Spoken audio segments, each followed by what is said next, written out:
Mm.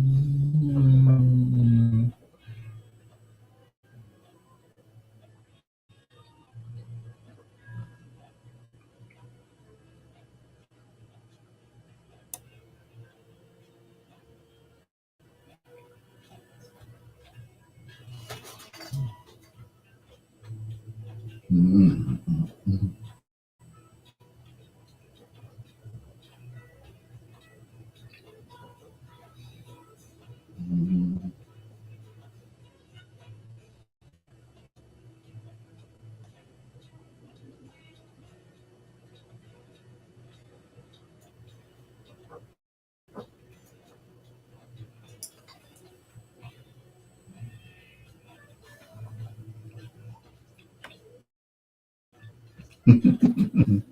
No.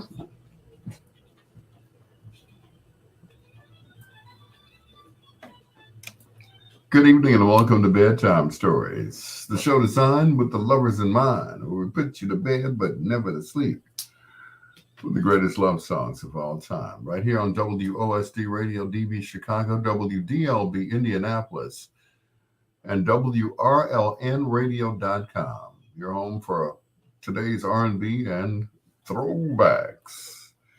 It is your peanut butter brother, Dr. Al Greer, officially checking in, not only on those radio stations that I mentioned, as well as Facebook Live, Twitter, and YouTube, all at one time. Good Lord. Good evening to. I was just watching a documentary on James Brown. You got to excuse me. Hello to Pamela Hawkins. She said, "Hi, I know you're sick of me." No, not at all. Whatever gave you that idea? Ralph the Hoove Liggins. I'm sick of him, though. I've known him for umpteen years. I'm sick of him now. I haven't known you long enough, Pamela, to be sick of you. So, and Ralph's my brother. So, I'm sick of him.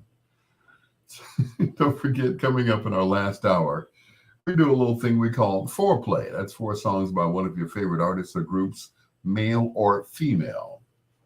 And once again, it comes up in the last hour of Bedtime Stories Power. All right? All right. For those of you who are watching me right now on Facebook, make sure you hit share where it says like, comment, and share. Just hit share for me. All right? All right. I love you back, you little hairy mother. Anyway, here's the evidence. I tell this joke all the time about Ralph. Ralph just goes to the barber shop, takes off his shirt, and says, "Yeah, just give me a trim." He's hairy. Here are the Ebonies. And it's forever on Bedtime Stories. Let me stop before I get cussed out, right?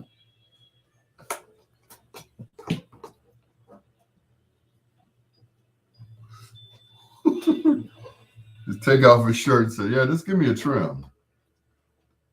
Oh.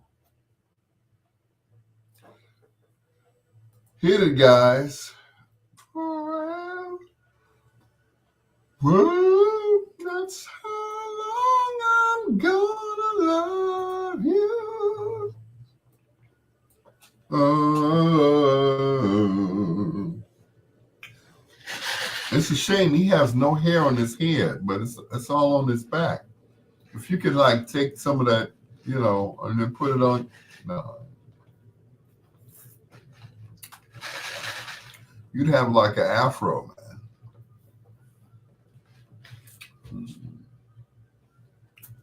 You wanna know.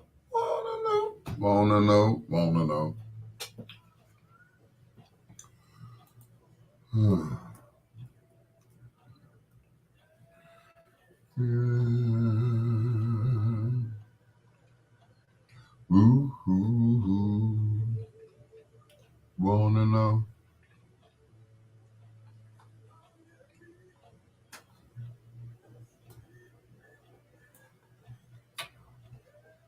Yeah, yeah, baby.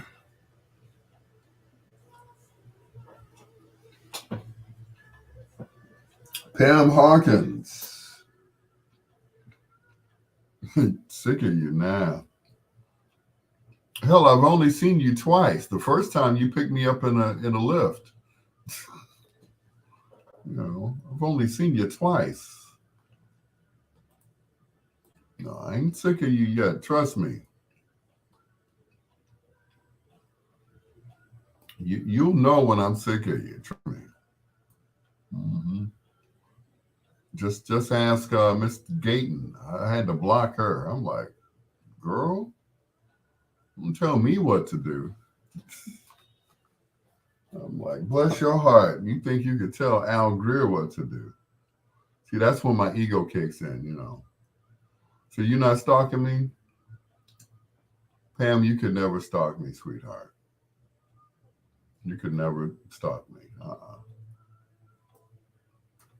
Nah. Yeah, don't ever think that. Trust me. You know.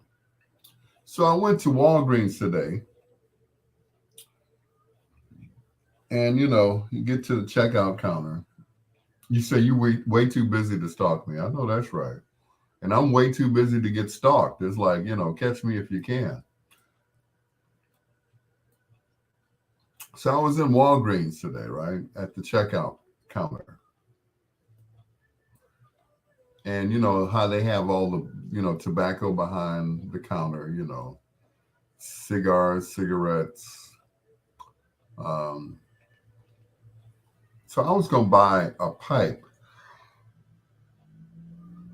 excuse me, you know, just a plain old pipe, like grandpa used to have, one of those. But, I was going to put something else in it. You know what I'm talking about, Ralph. So I was going to put something else in the pipe, right? Until I asked the lady, I said, how much is that pipe? Because, the price was covered up. So she scanned it. She said, $35. I'm like, what that pipe do? what what's the pipe do? Call the weed man when it's empty? What? They just laughed at me. Ha ha ha ha ha. I was like, oh Lord, $35 for a pipe? This must be an original pipe, you know, straight out of grandpa's mouth or something. Jeez. I'm like, I'll pass on that. You can put that joker back up. For a pipe?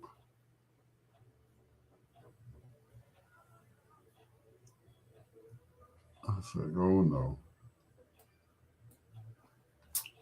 Yeah, I'll pass on that one. Thank you. You can put that back.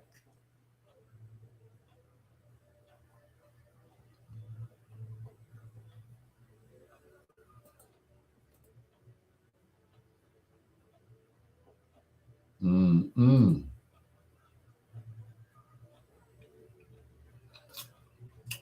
35.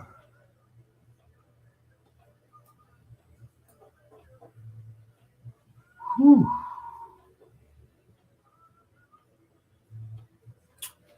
Anyway,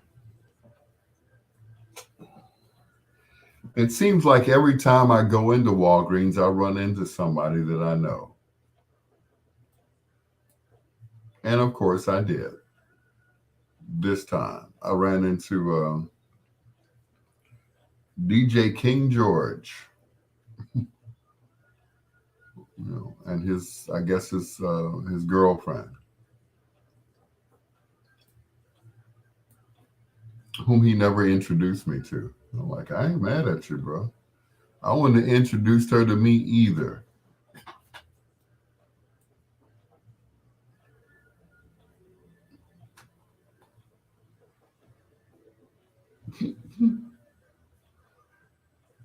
Yeah, the last time I introduced somebody to somebody, they ended up, with them. So I'm glad he didn't introduce me to her.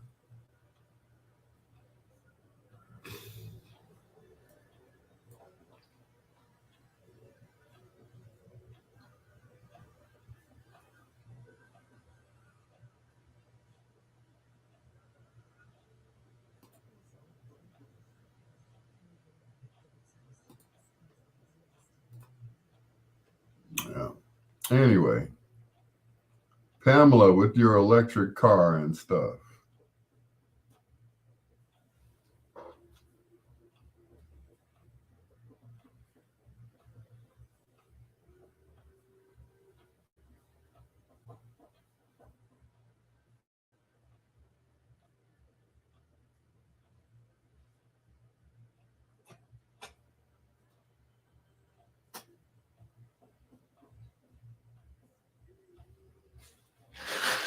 So,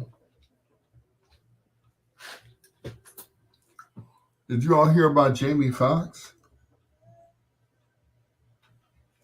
You took the night off and you're charging charging your car.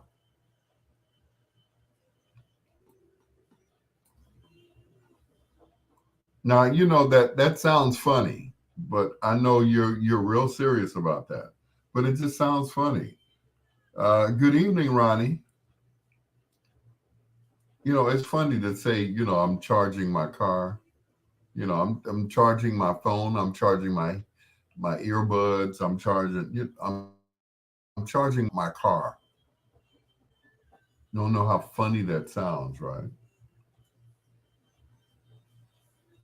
Girl, let me call you back. I'm charging my car.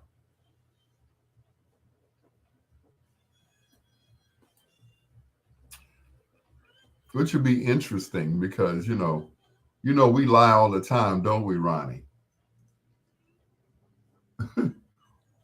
Said, babe, you stood me up last night. I was charging my car, baby. I'm sorry.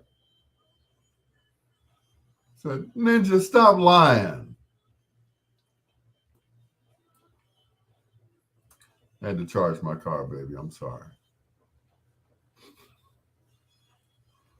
Oh, no. So you missed our wedding day. Sorry, I couldn't get no ride. My car was down. Ain't nothing wrong with your car. We were in it yesterday. I didn't charge it. Don't put me in there.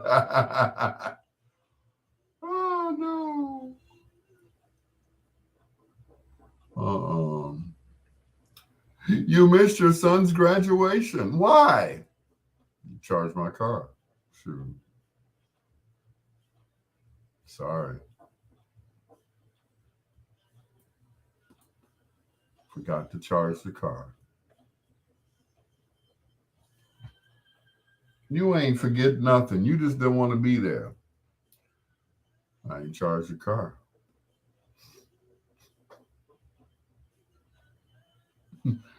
It would be a great excuse, right?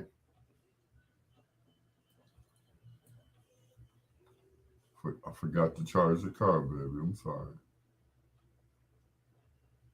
You know our date was yesterday. I forgot to charge the car, baby. I'm sorry. Stuff happens. Or here's one. I started charging the car, but ComEd cut my electric off. Couldn't make it to the party. My car wasn't charged. There you go. See? There you go.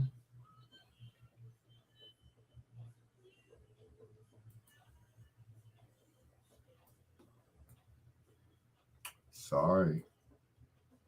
Girl, I'd have been there yesterday, but damn car, I forgot to charge it.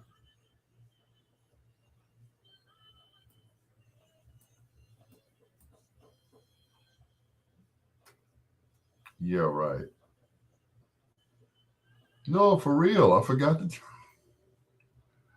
I don't remember the song. It's electric. Boogie, woogie, woogie, woogie. You charge your car up. It's electric. The boogie, boogie, woogie, woogie. Ooh, shocking. It's electric. Boogie, woogie, woogie, woogie.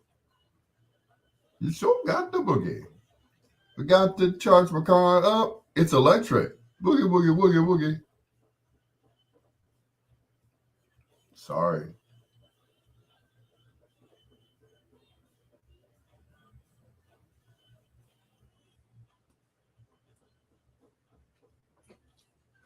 Forgot to charge my car up. It's electric.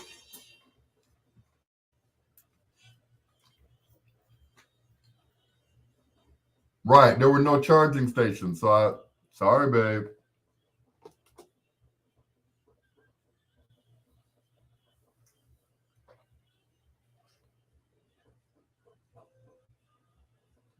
About loving you.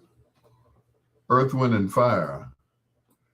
Back in the day, they had a lead singer by the name of Jessica Cleaves. After that, Maurice White said, "No more women in the group." It was Sherry Scott and the young lady Jessica Cleaves. And that was it. He said, "No more women in the group." He said, "They are a distraction."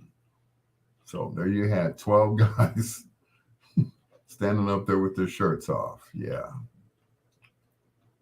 Because the women were a distraction, Jessica Cleaves and Sherry Scott. This is a true story, ladies and gentlemen. I wouldn't lie to you.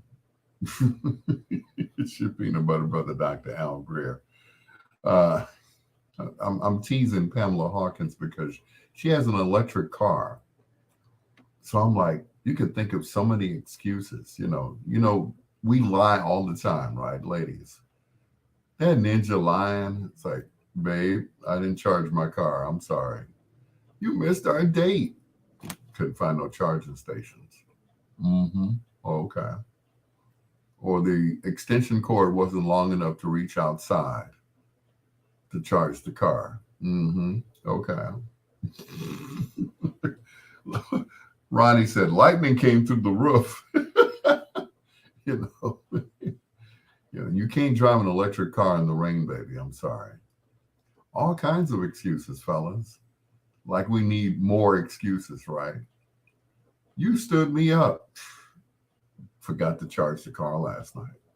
You can charge that damn phone, but you can't charge your car? Sorry, babe. I forgot. I forgot to charge my car. That's a new one. I'm going to use that next time. You know your son's graduation was the other day. Where were you? Oh, I forgot to charge the car. My bad. Oh, well, he'll graduate again. Got to charge the car. You were supposed to be over here 2 hours ago. I didn't charge the car. Sorry. My bad. Peanut Butter Brother Dr. Al Greer with Dionne Warwick.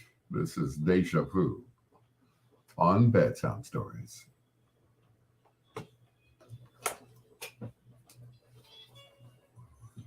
This is insane. Hello.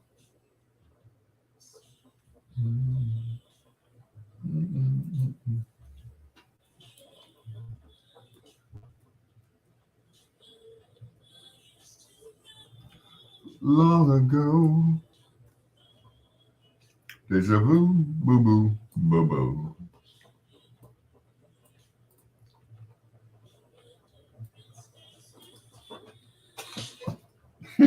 You said lightning came through the roof. Yeah. All right, guys, you'll be very proud of me. I finally cleaned out my refrigerator from a year ago. There were so many things going on in that refrigerator. Every time I open it, it's like, ooh, what is that odor? So I found out what the odor was. I had this roaster, right? And I had leftover chicken in it. I was going to clean the roaster and, try to use it again. But once I saw what the bottom of the roaster looked like, I threw everything out. I can always get another roaster, right? I can get a roaster, I can get a crock pot. I think I paid the whole $10 for that roaster. It's gone. I threw the whole thing away. somebody's gonna fish it out of the garbage can and say, "Ooh, somebody threw away a good roaster," but what's in it? Yeah, it was pretty bad. So what I'm gonna do is I'm gonna buy me a crock pot and put something in it. I don't know. Hey Phyllis, good evening. How are you? Hey buddy. Mm-mm. Last time somebody called me buddy, I was mad. I was so angry. I was like, buddy. Oh, I've been reduced to buddy now? Of course, I unfriended her. I did. I know that was juvenile and, you know, but I really liked her. And I was going to go down to Florida. I mean, it was that bad. She lives in Florida. I was going to go to Florida. And yes, my new name for you, what? Buddy. Whatever. You can call me buddy because we're buddies, but she said, "Hey buddy, that's my buddy." I'm like, "I don't want to be your buddy."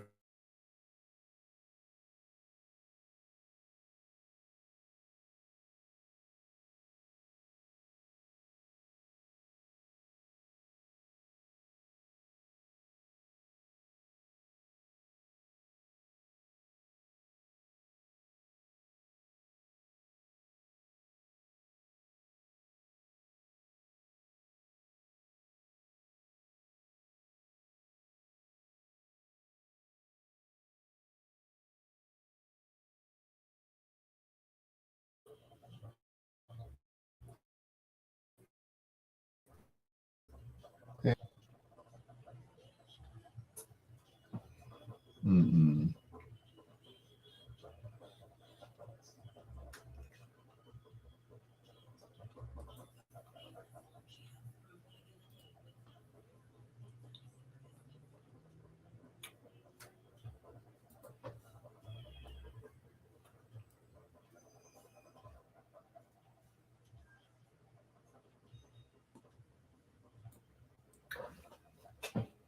Hey buddy.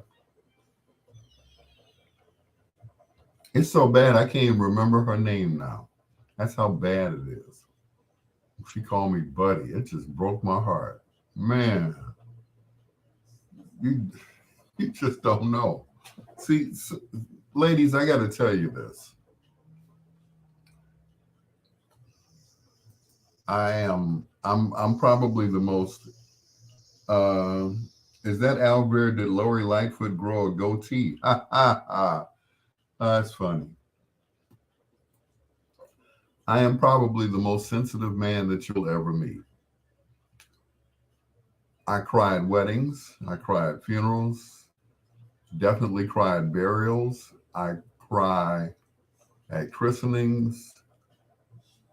Um, Cried when my grandchildren were born, those that I was with at the time, you know, commercials, you name it, everything. Everything makes me cry. Everything. You know how men are. No more buddy, my friend. Thank you. Thank you, Phyllis. Thank you. Because if I remember that girl's name, I'm just going to blast her. Buddy. But I like you a lot. You call me buddy. It's like, I don't want to be in the buddy zone. I just don't, you know. And I still can't think of her name. Maybe it's good that I can't remember her name, but therefore I can't bust her out on the air.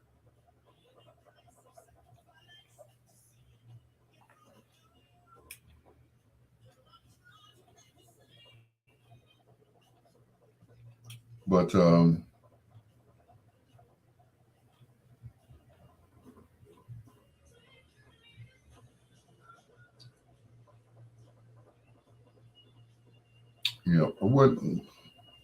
wasn't trying to be in the buddy zone.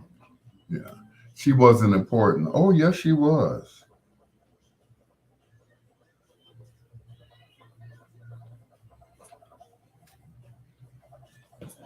gorgeous. I can't think of her name. She had a pretty name too. It's just just you know, she was just one of those once in a lifetime girls that you see and it's like, wow, look at you. What? Look at me. What? That's how I met one of my hairdressers. She was walking down the street and she was gorgeous, full figured, just gorgeous. And she was walking towards me. All I could say was, wow. She said, wow. I said, wow, look at you. She said, are you okay, sir? I remember her name is Sandrea. And her and I became fast friends. She did my hair for years. She colored my hair, she cut it, she, drew my eyebrows back on, everything. It was like, and but we um never had a relationship. That was the only relationship we had. You stupid, Ronnie. I can't stand you right now. My buddy.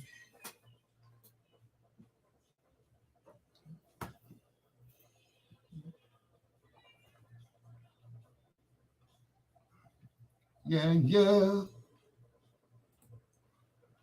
Cameo and Hanging Downtown, which is a Bedtime Story song. If you hear it on anybody else's show, anybody else's podcast or whatever, they got it from me because that's one of those cameo songs that they just don't play.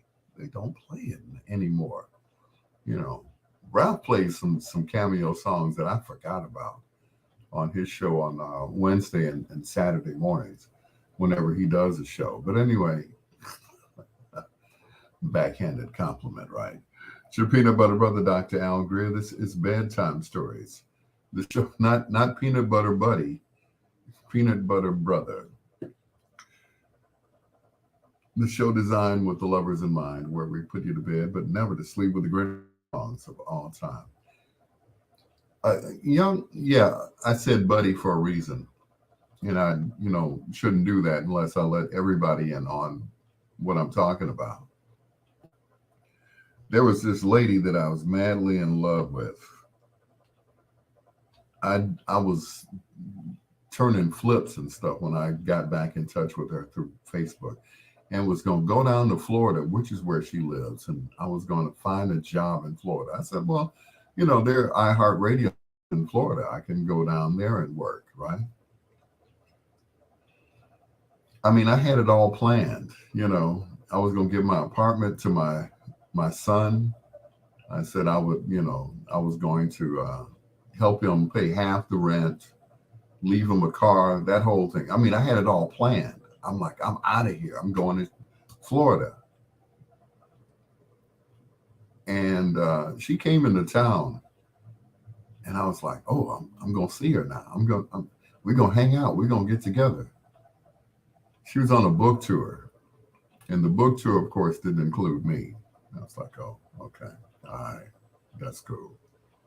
Oh, I'm back in Florida right now. Oh, okay, all right, cool, all right, that's cool. You didn't come to see me. That's wasn't meant to be. And then she was on a friend of mine's show. He was doing a Zoom show, and I got on there. I wanted to speak to her, and she said, There's my buddy Al. I was like, you broke my heart. Happens that way sometimes, right? Happens to the good guys.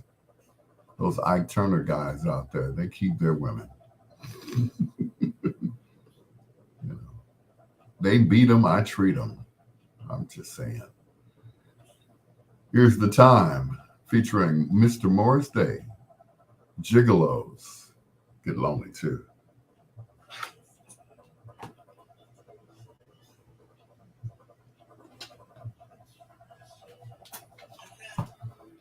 Woo!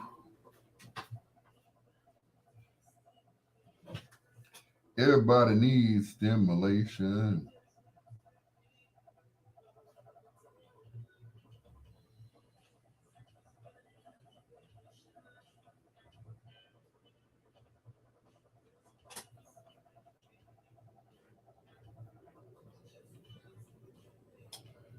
Without taking off my clothes. I don't know why I can't think of her name right now. I just can't. You have to backhand them every once in a while. Yeah, okay, Greg. I am not going to put my hands on no women. None. I don't do that.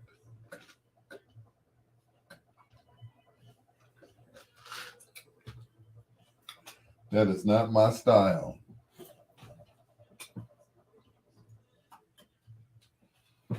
Definitely not my style. I wish I would. I didn't whoop my kids, okay? I'm sorry, my children. Kid is a goat. Yeah, if I would, I didn't even whoop my children. Why would I beat a grown woman? I'm just saying. That's just not my thing.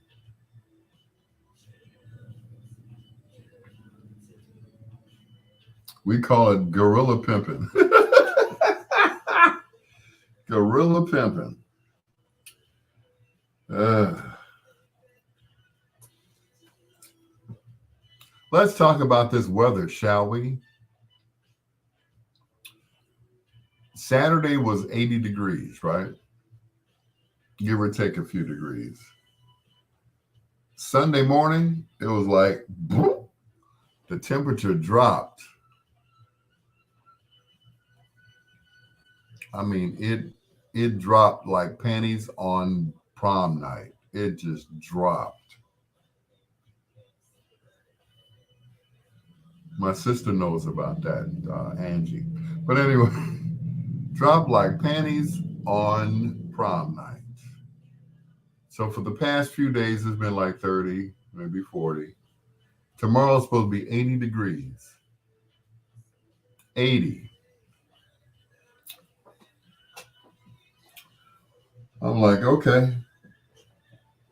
And I made a comment on my show on WVON. I'm like, for who are walking around half naked when it was 80 degrees, thank you. I appreciate it. Of course, that's a preview of what to expect in the summertime. But now that it dropped back to 30 degrees, go somewhere and put your clothes back on. Okay. We had sleet here in Cleveland. Really? Welcome to Chicago bipolar weather. I know that's right. Cleveland.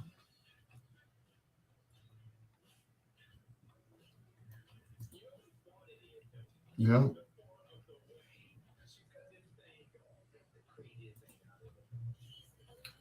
That's nearby where Darlene Hill is from. She's from somewhere, not Cleveland, but suburb of Cleveland. She's. Yeah. Which is why I always play, Ohio players, Zap, Slave, play that stuff for her. So the OJs, yeah, yeah. Oh, for me,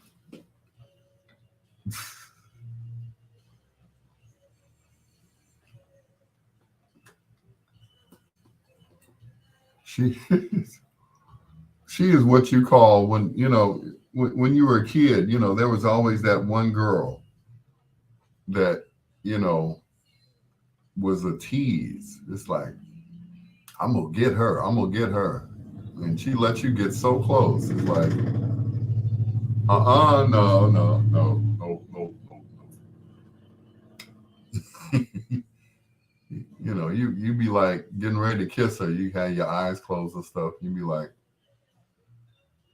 and then she gone. Where'd she go? Wait a minute. What's going on here? You know.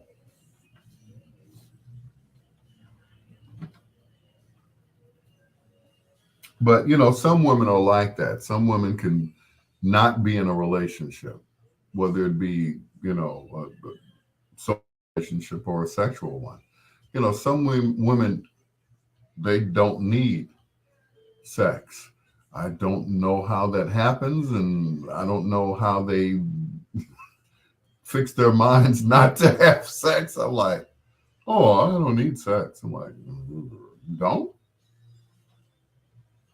Something you want to tell me about? You know, oh, I haven't had sex in years. Well, what do you do? You know, men like Greg and I had to put Greg in there somewhere. Like, we're always thinking about it. Like, at least thinking about it. May not be doing it, may not be getting any, but I think about it. And it's not so much the sex. Let me backtrack. It's not so much the sex. Bass! How low can you go?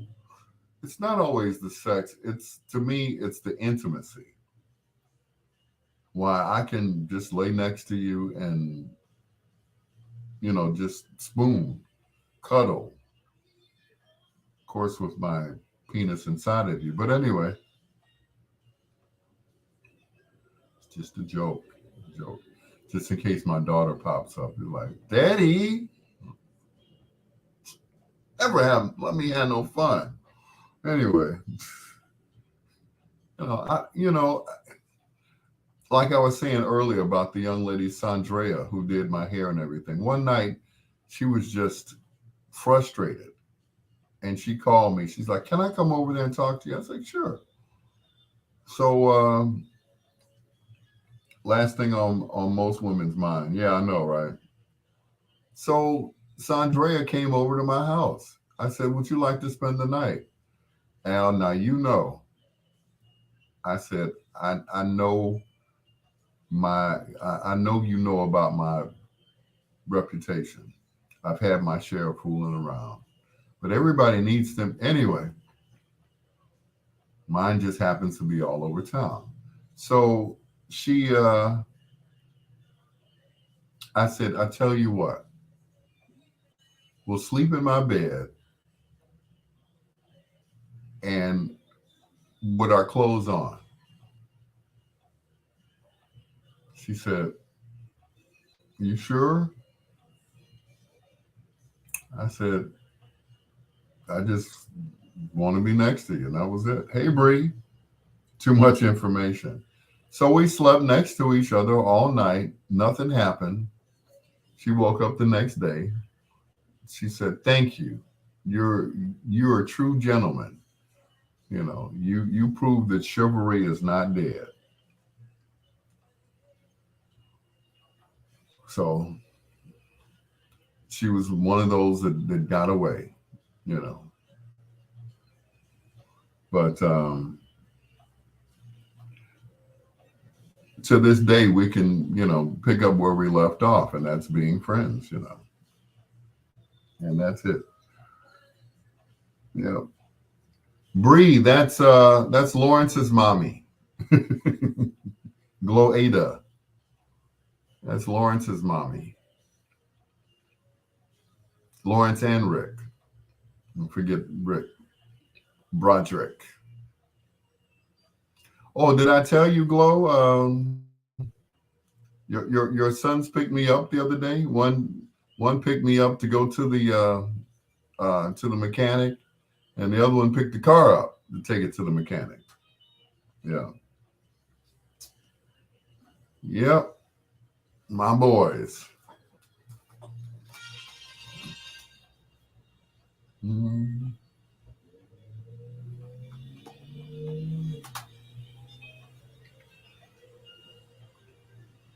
And I love them. Two in a row from the time. Sometimes I get lonely, and gigolos get lonely too. It's your peanut butter brother, Dr. Al Greer. This is Bedtime Stories, the show designed with the lovers in mind, where we put you to bed, but never to sleep with the greatest love songs of all time. Hello to Glow Ada, who's my baby mama, of the mother of Lawrence and Broderick, aka Sincere and Rick.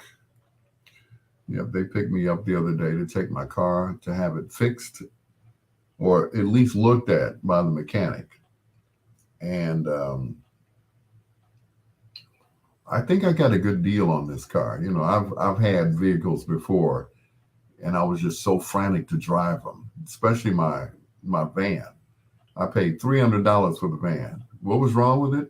It had been in the fire, so everything up under the hood had been melted, except the engine. So but it runs. Once we got some little minor things fixed, it's been running ever since. So, but love those boys. They love me. You know, and like we always say, respect is not given, respect is earned. And I think I earned their respect, especially that night I almost had to take Rick back home. I said, no, you can't stay here no more. I told you my curfew is. What did he do? He came in after curfew, and I was like, you got to go home. His mother begged me to keep him. I said, okay, I'll keep him this time, but you know, I said, you got to learn. You got to learn. He learned that night, though. It's your peanut butter brother, Dr. Al Greer. This is Bedtime Stories, the show designed with the lovers in mind, where we put you to bed but never to sleep with the greatest love songs of all time. Like this one from Tower Power, the first of two in a row on Bedtime Stories.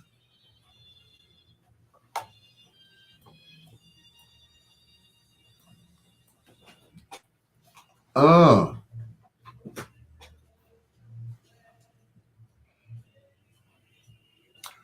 woo woo. Yep. Phyllis. Oh, Phyllis. Yeah. Phyllis is the one who did my little caricatures, my little cartoons of me. They actually look better than me. That's what, like, I don't look like that. That looks too good. That looks too good to be me, I tell you. Mm-mm. How was church there, Kimberly Bell? And good evening to you. How was church? I thought church was on Wednesdays. When do they move it up to Tuesday? I guess, too much time elapses between Sunday and Wednesday. So it's like, I guess she moved it up. So Bible study was awesome. Well, that's good. I'm glad to hear that. You probably needed it. Some Bible study there. But my and I don't mind saying this, and I'm sure she doesn't mind. She had to bury her father uh, yesterday, and those of us who have lost a loved one, especially her being a daddy's girl, I felt all of it. even though I'm not with her. I felt it all because I know how I felt. Um, okay, my dad, my father-in-law, but I know how I felt when I lost my mom because like her and her father, I was close to my mother. Mom was my buddy, my buddy, my best friend, my confidant. You know, I could I could tell her anything, and she wouldn't judge me. Whatever my little piddly feelings were, she allowed me to express myself. So she she always said, "I can't tell you what to do because you're grown now. I can only suggest." So, and I'm going to tell Kimberly, it's like you're going to go through wanting to pick up the phone and call him. You know, you're going to look at his picture and you're going to cry. You're going to, I mean, go through a whole gamut of emotions. Of course, the last one is what I call the Florida Evans. It's like, oh, I'm okay. Yes, I'm fine. Oh no, it's no big deal. No, I'm good. For leave me alone. Smash. Drop the punch bowl. You know, and it doesn't. You know, um, doesn't make it any better than his name was James. So she probably hasn't gotten that one yet.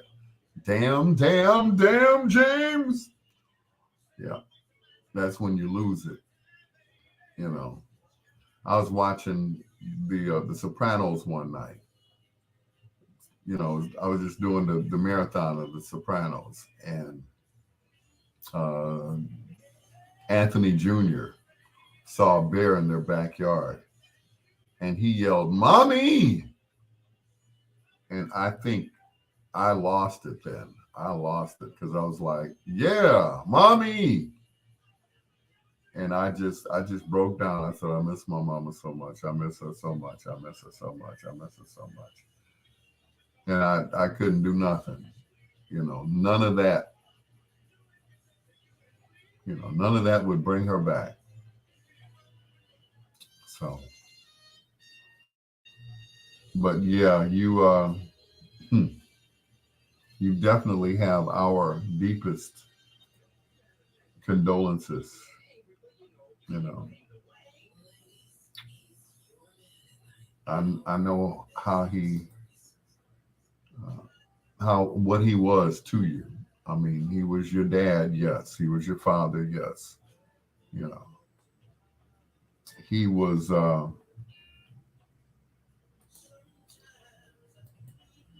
he was a model man from the few times that I was with him. You know, um, involved with the church and everything else. They would have their what is that? Where they give away vegetables and stuff. Food pantry. That's what it was. He was involved in the church, and all the elders at the church. They had nothing but nice things to say about him. They said James Bell was my friend. We worked together at Jay's Potato Chips together. So you know how some people is like, ooh, I couldn't stand him. Oh, he was just, he got in his moods, and he was the nicest, kindest gentleman that I'd ever met. You know, and I used to tease her. I said, look, you have to share this guy. He's just too good. He's just too good. Don Vito was the man. Yeah, Don Vito, Chip, JB, all of them. He was all of them. You know that song, I'm Every Woman, He Was Every Man. You know, I wish I could be that kind of father. Not that my dad was bad. My dad was bad. He was bad. I couldn't talk to my father. I didn't have a relationship with my dad until towards the end, you know, when he couldn't talk. And all he could do was just look at me. And I was like, because when I was a kid, ooh, I wanted to punch him. I wanted to knock him out when I was a kid. I couldn't stand my father. But and I guess because I never understood why he was the way he was until I got older, you know. He only got affection from my mother and, of course, his grandchildren, you know. He loved my son. He loved my daughter, Larice. He loved them. And I think he probably snuck and told them one time that he loved them. He never told me, but he loved Alonzo. He loved Larice. Oh my God. You know, I'm like him and Larice were like me and Naomi. You know, I was like, oh my God, you don't give me no respect. I tell you, you give me no respect. But Kim, you're blessed to have had him as long as you did. You know, when they made him, they broke the mold. That's what my mom always used to say. She said, you are not going to find a woman like me. I said, what are you talking about, Mom? You one of them guys that look for my qualities in another woman. I said, yeah, that's the only way I'm going to marry him. They got to know how to cook. They got to know how to do everything that you do. She said, when they made me, they broke the mold, sweetheart. So you can forget about finding another me. That's old school, baby.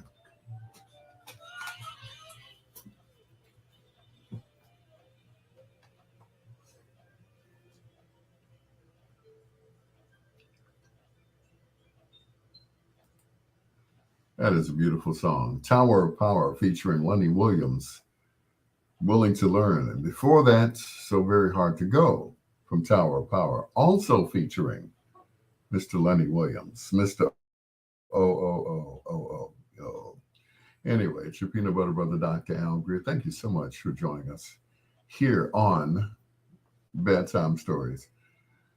My daughter said, you are great, Daddy. Thank you.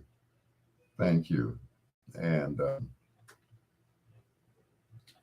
off air, I was talking about my wife's father, or our father, as I told her a long time ago. I'm like, he too nice for you just to have him all to yourself now. We're gonna have to share this man. And sure enough, at his homegoing service on Saturday, you know, they had nothing but nice things to say about him. You know, he was a church going man. He was, you know, he loved his great grandchildren, his grandchildren, and of course his children. He, you know, and some wish my dad would have been like that, but he was in his own way. And I said I would never hang up the phone without saying good night and I love you to my children. And I think I have kind of kept that up, haven't I, Bree? Yeah. So before we even, and don't forget about my brown, no, right? He called his wife Brown Eyes. You know, I'm like, it just sounds like one of those you made for TV movies, you know, Brown Eyes. I'm like, okay. But you're lucky to have had him as long as you did. And Every time you look in the mirror, you'll see him. You look just like him. You're the Manhattans.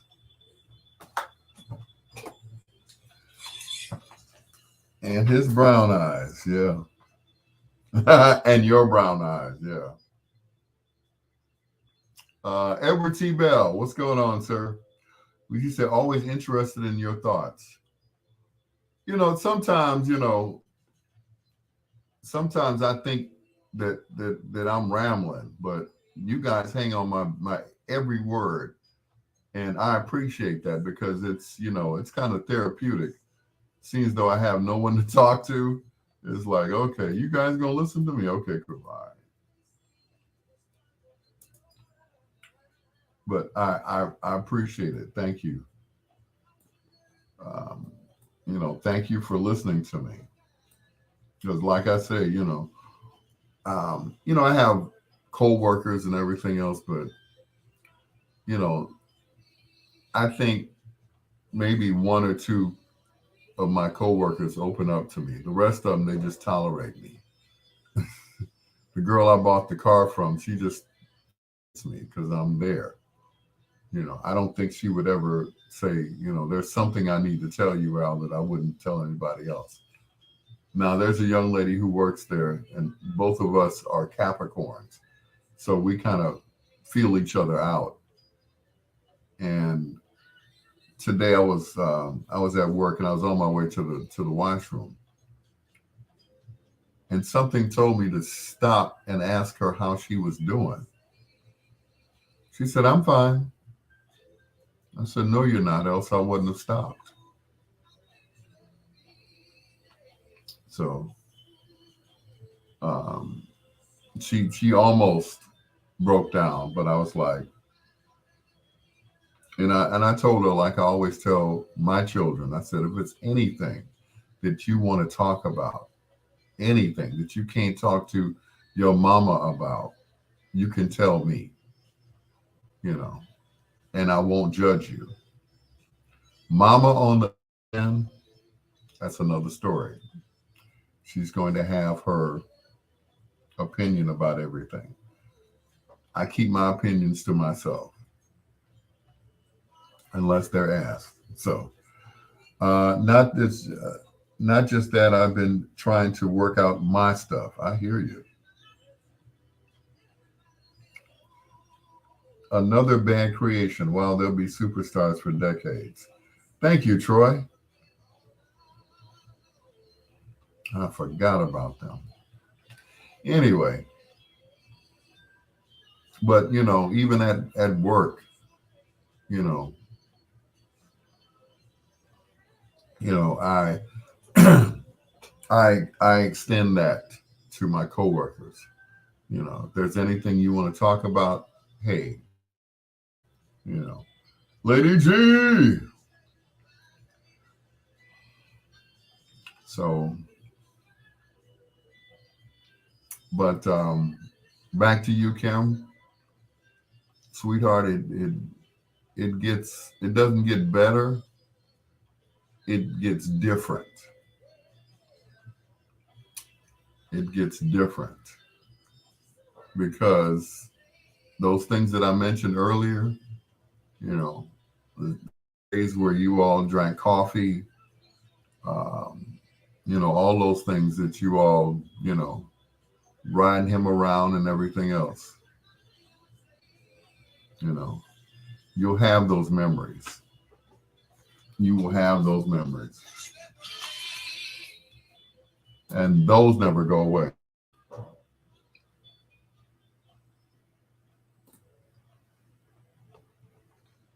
The Manhattans, and I wish that you were mine, right here on Bedtime Stories with your peanut butter brother, Dr. Al Greer. Hello to Edward Bell, also to Lady G and Miss Delicious, Kimberly Ann. Thank you so much for being on my live, as well as my daughter, Brianna. Thank you so much. She said, "You are great, Daddy." And thank you very much. I needed to hear that. I really did. It's your peanut butter brother, Dr. Al Greer. This is Bedtime Stories, sponsored by our good friends over at Grubhub.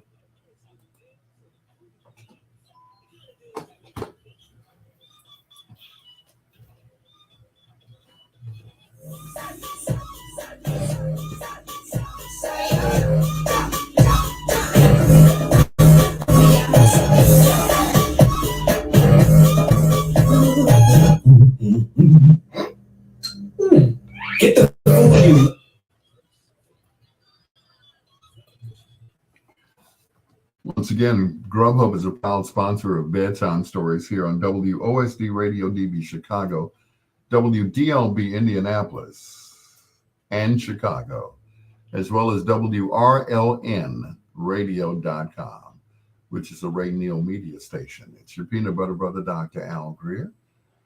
It's Bedtime Stories, the show designed with the lovers in mind, where we put you to bed, but never to sleep with the greatest love songs of all time. Edward said, what a song. What a song. I know, right? Anyway, coming up in our next hour, we do a little thing we call foreplay. 4 songs by one of your favorite artists or groups, male or female. Here's the first of 2 in a row from one of my favorite groups. They sound the same. They sound the same in concert as they do on the records. I don't know if that's on purpose or whatever. Here's I can't even say the name. Here's Mint Condition on Bedtime Stories.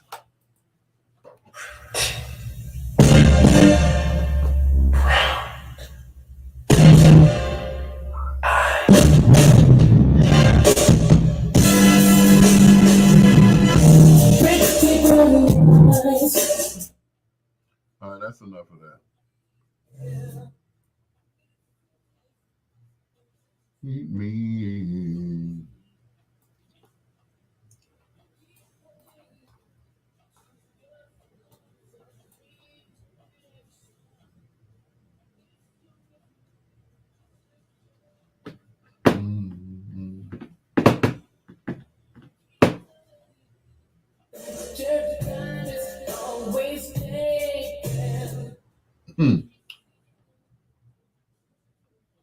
Your time is always taken.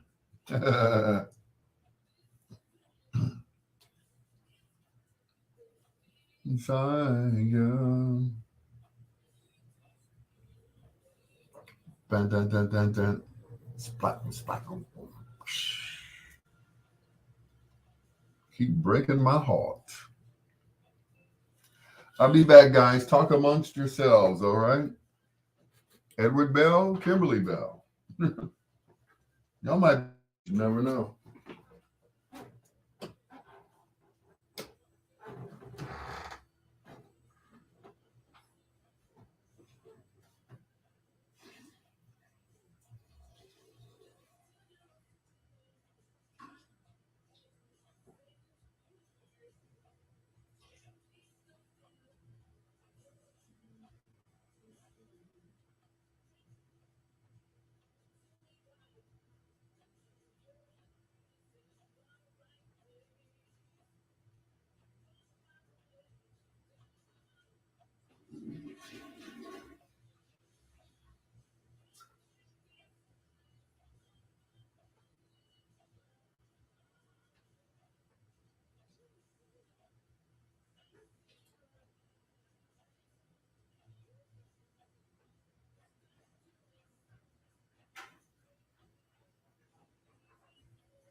He's back. Woo!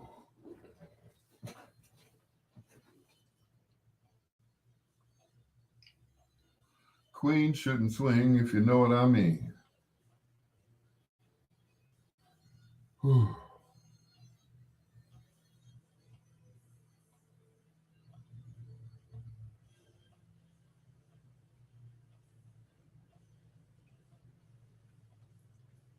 Spam.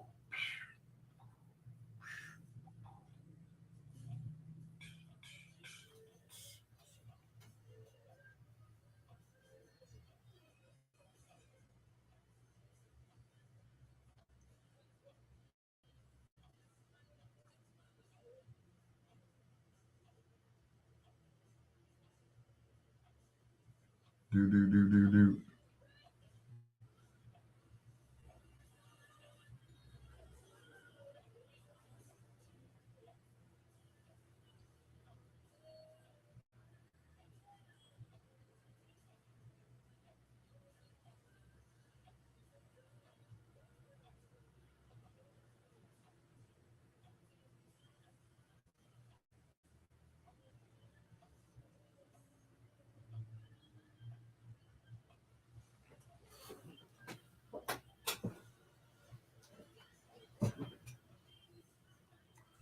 Pretty brown eyes.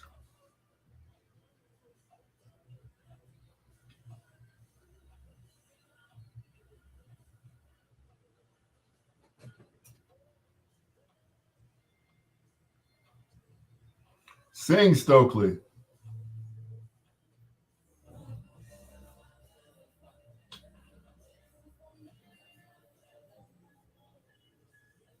So, what are we gonna do for foreplay tonight? Anybody have a suggestion? What you say? Not Stockley. Guy is next. Oh, okay.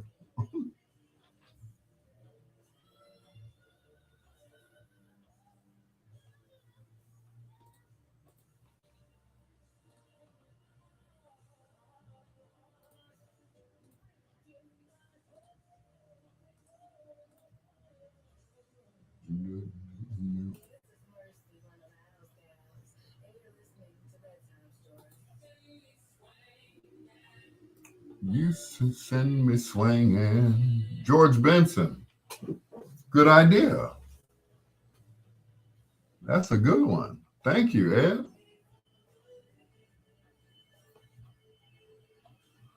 I don't think I've ever done George Benson in foreplay. Let's see what we got here. Let's see. Benson. Benson?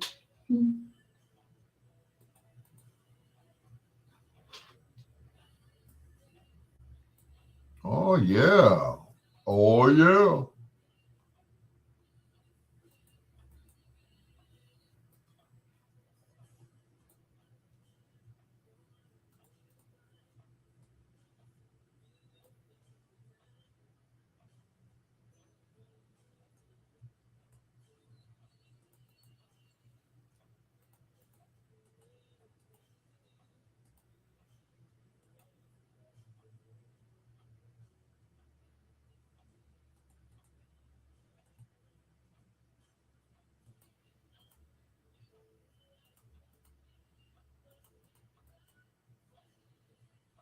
Swinging.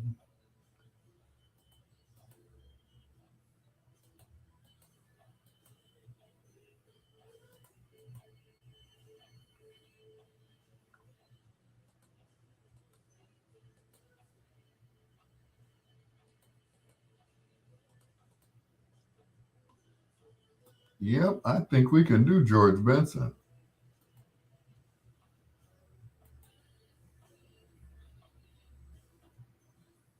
Definitely. Oh, man.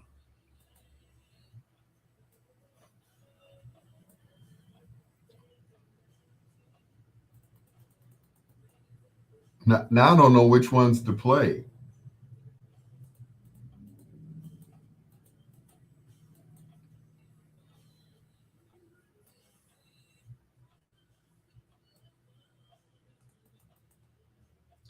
Too many to choose from. Good Lord.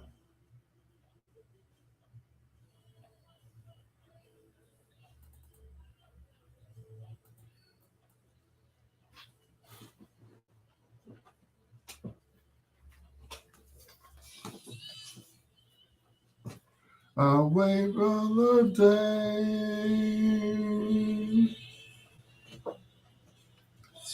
then to swing. Swing, baby, swing. Give me the night tonight. All right. What is so interesting is I saw a documentary on the guy who wrote "Give Me the Night." He's from, of course, jolly old England, He was a member of Heatwave. He was the keyboard player who, along with Johnny Wilder, co-wrote Always and Forever.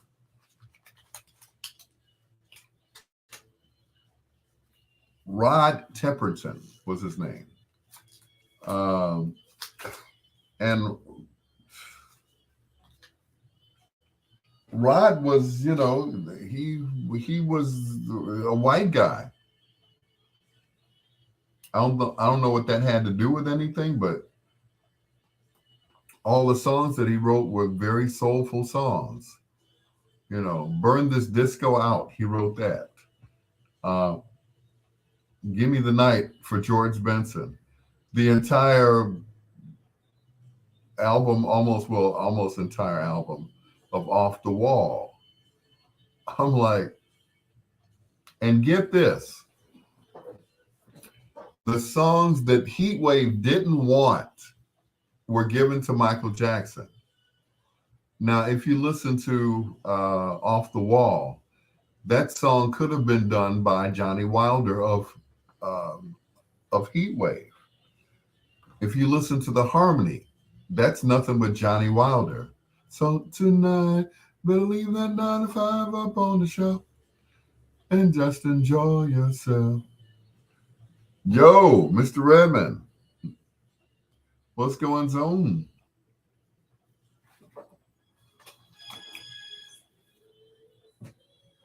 Mm-hmm.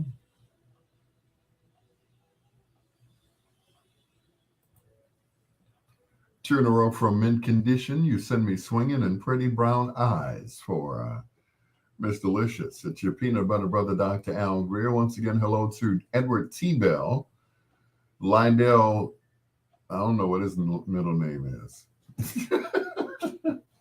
What is your middle name, Mr. Redman? Anyway, just getting off the forklift. Okay, all right. And we all know how painful that can be, getting off the forklift. Wait a minute. Where's my? Wait a minute. Where's my? There we go. All right. Let's try that again. And we all know how difficult that is, getting off the forklift. Anyway, thank you. Thank you very much. I forgot I had these sound effects right on my, And we know how painful that can be. All right. Anyway, let the madness in the music get to you. Life is a battle when you live it off. And why am I singing that song? Because for foreplay, we're going to feature the music of, well, you'll just have to wait and find out. Edward had an excellent suggestion. I mean, I hadn't even thought about that guy. I'm like, that guy there? That guy. It's excellent selection, sir. Here's Luther, written by that guy, that Kelly guy. You know him?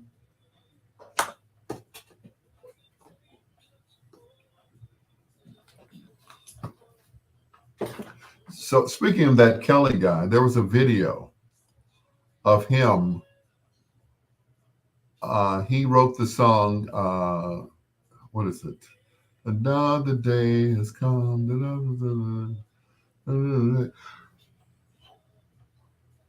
I'm trying to think of the hook of the song. You Are Not Alone. He wrote that for Michael Jackson.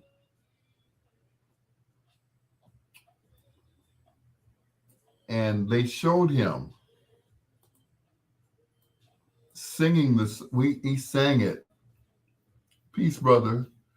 He sang the song to Michael in Michael's voice. So all Michael had to do was just lay down his vocals over Kel's vocals. Another day is gone. He sang it just like him. It's like, got this song for you, Mike. Yeah, man. Try this one on. And he sang, he said, okay, well, sing it to me then. And he sang the song to Mike. Mike was like, oh, okay. I mean, he said, oh, okay, I like that. Yeah, okay. I guess I could use that. became, yeah, what Presley's daughter, yeah. And video, that video was so odd. It really was. You know, now Lisa Marie is Caucasian, right? Very Caucasian, very white. But in that video, Mike looked like he was shining. He already looked like he was a ghost. I mean, it looked like he was shining in that video. What you say? You think? Yeah. I'm like, dang, he looks like he's glowing. I mean, neon even. Now I've been with people who have vitiligo. Where they have spots and everything else. So they try to get to either one color or another. Um, and they try to, cover it up, make up that whole thing, you know. But Mike decided to go the other way. Instead of darkening himself up by using makeup and getting back to the way he used to look, instead he went the other way. It's like, okay, make me lighter. Like, okay, brother, okay. So I look back at some of the old albums that they did, Destiny and Triumph, and even the live album. And I look back, it's like Michael wasn't a bad looking guy, you know. But along with the Egyptian song, I know, right? But it's like the Vitiligo was just, you know, it was it was rapid, I guess. It just, it took its toll and quickly. So, I guess Michael had to make a choice whether he was going to go back to being dark skinned or just lighter, you know. And then the nose jobs, oh my God. It's like, his nose went from looking like mine to looking like Kathy Griffin's nose. That is, if Kathy Griffin's nose is that small, but anyway. It was personally versus world. Yeah, I know, right? But I'm like, Mike, ooh, you really, yeah. I think MJ might have bleached his skin. And that's what I'm thinking. Um, it was like, shall I go this way or should I go that way? Should I darken myself up or should I lighten myself up? And he chose to, just get rid of the brown pigmentation that he originally had and just said, okay, I'm going to be neon. Because he sure was glowing in that video. You are not alone. It's like, Lisa Marie was probably using his ass as a nightlight.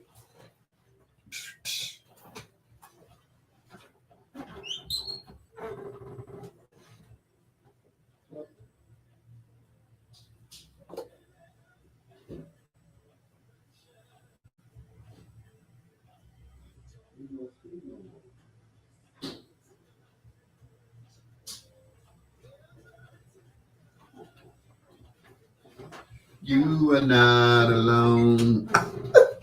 I am here with you. But, well, who was Slap Joe?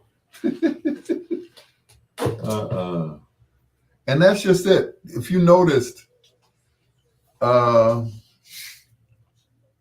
Jackson, his pictures went from,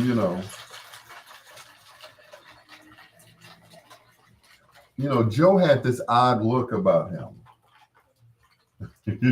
He did. Joe looked kind of odd,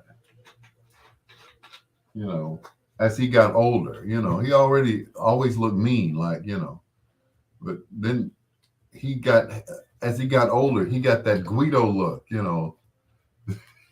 like he was Italian. Hey, paisano, hey, you know. I think the chances of Michael Jackson bleaching his skin are about the same as him being a homo pedo.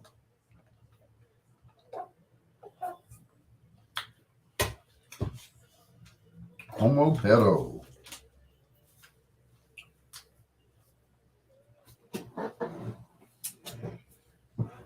Well, I never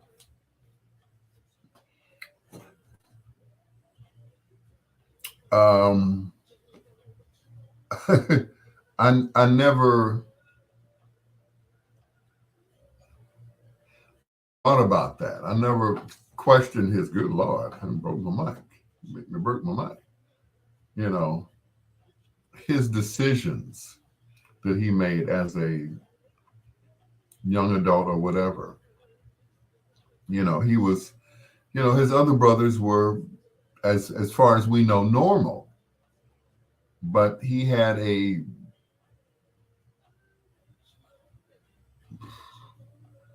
don't want to call it a fetish, but he had a lot. He adored young children. I guess because he kind of missed his childhood being on stage all the time. So he was never allowed to be a kid. Now his brothers were much older. They were much older at the time. So it may or may not affected them, but Michael was always out front. So it may have, did something to him. But when you see him, on old videos and stuff, he looks normal. He doesn't look like he's troubled or anything else. Carol Burnett show and Cher show and all that stuff. He looks pretty normal then.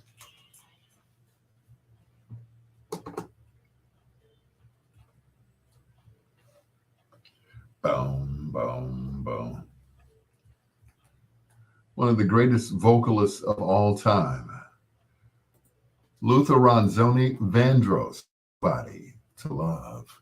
Right here on Bedtime Stories with your peanut butter brother, Dr. Al Greer. Hello to Elo.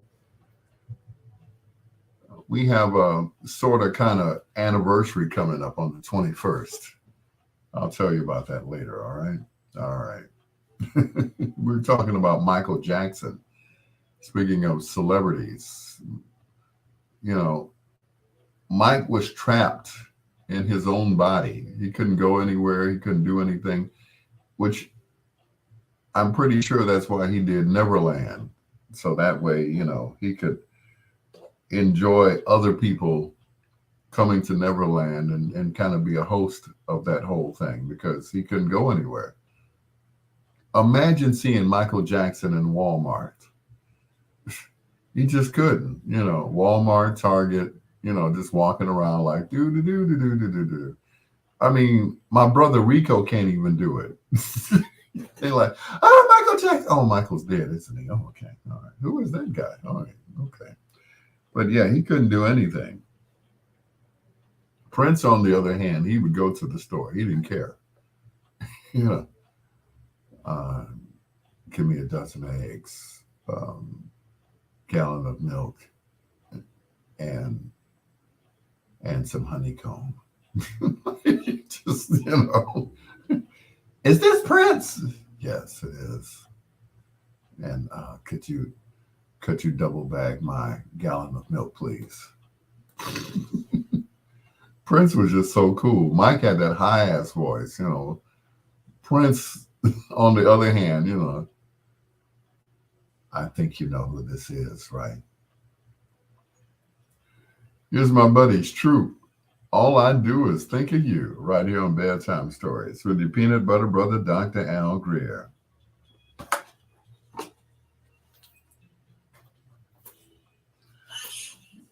To school each day Would you say your time is limited? I know, right? They say Prince rode a bike to Walgreens to pick up a prescription on one of his last days on Earth. I was like, what? He did what? He rode his bike. Can you imagine Prince riding a bike? You know, anything but besides, because he had a motorcycle. So, he could ride his motorcycle and go to Walgreens. But I guess that would have been too obvious. How many brothers ride around on a purple motorcycle with high heels on and mascara and a long coat? So he said, I think I'm going to ride my bike and give me some exercise. And he said the people wanted to pray for him. He said, save your prayers. Yeah.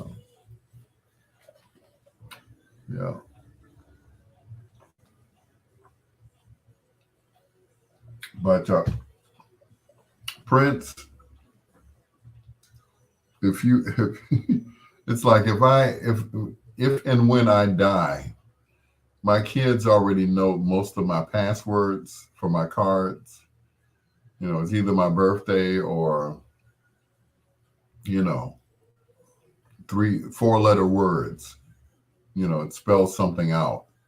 So they know, how to get my money when I'm gone.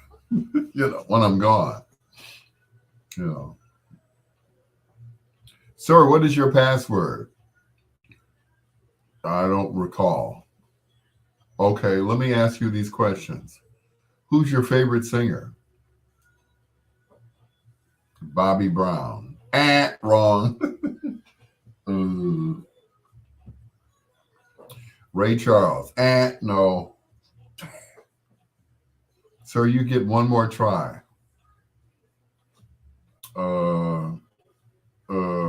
LaToya Jackson. No. Okay. Mm-mm.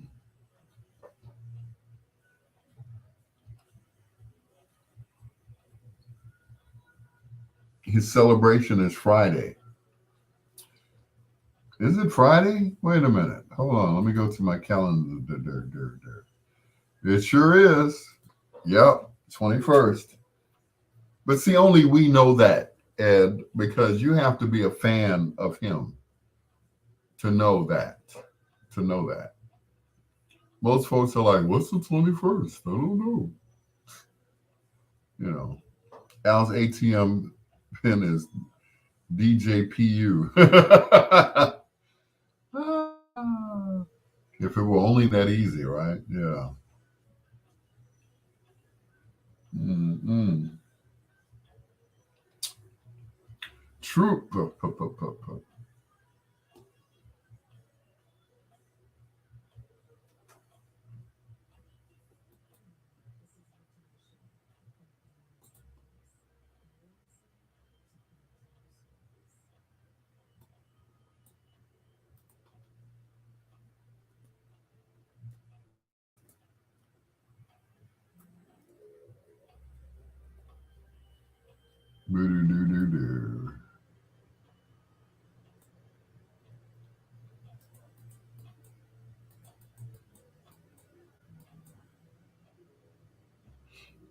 And Troops, what up?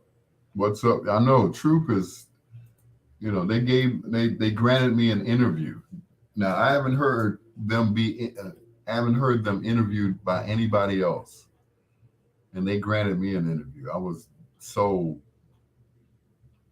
elated that they allowed me to interview them. I thought that was just so, you know, so cool of them to let me interview them. So definitely underrated. Definitely.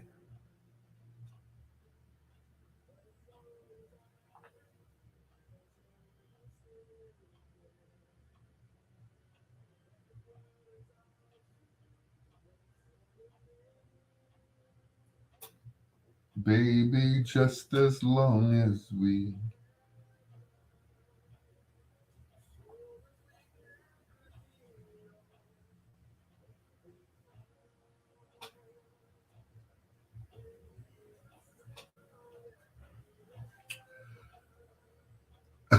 get it done. Thank you. Thank you, sir. Thank you very much. And thank you very kindly.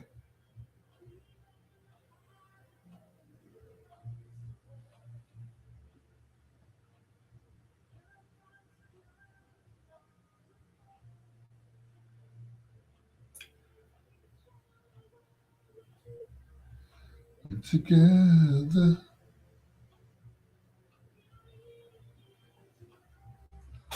my day. Sing it, girl.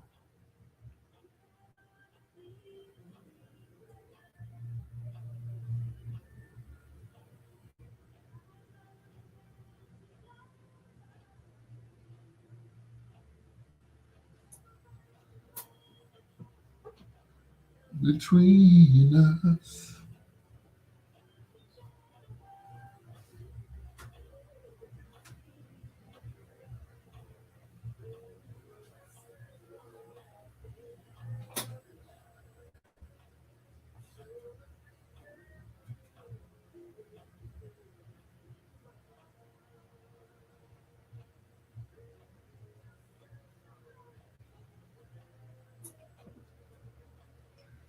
We'll have it all.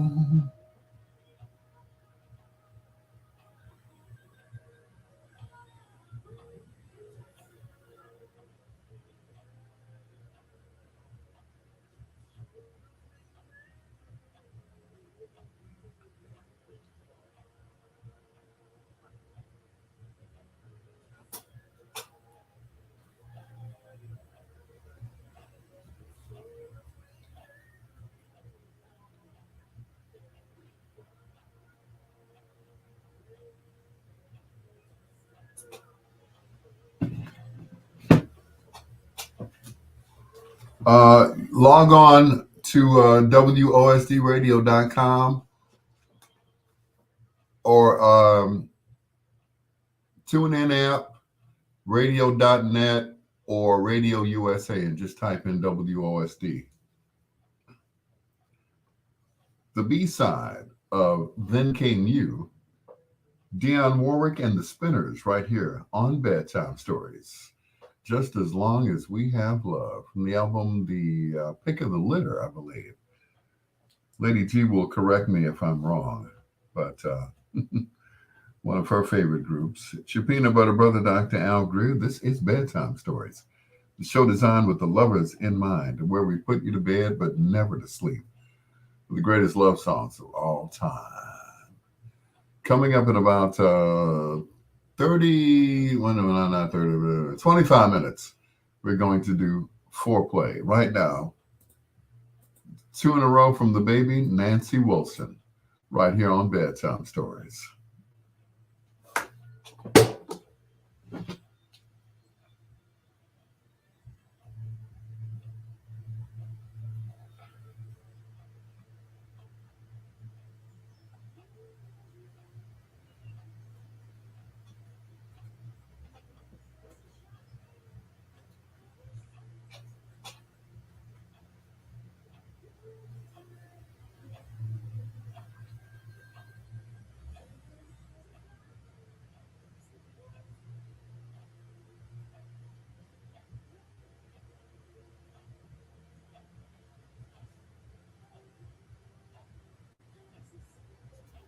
Mm-mm.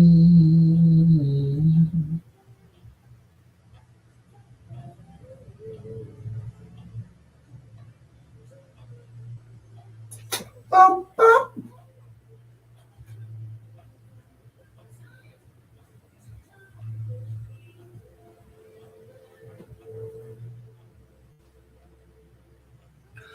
As right as rain on a summer's day. You're as right as rain.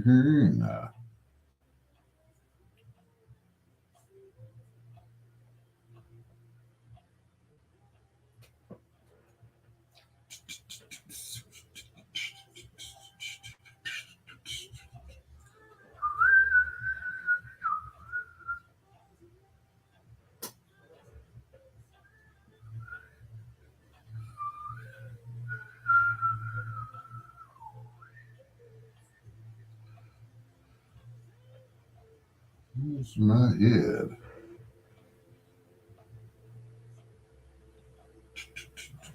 Yo, as right as rain.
Sticks in the woods.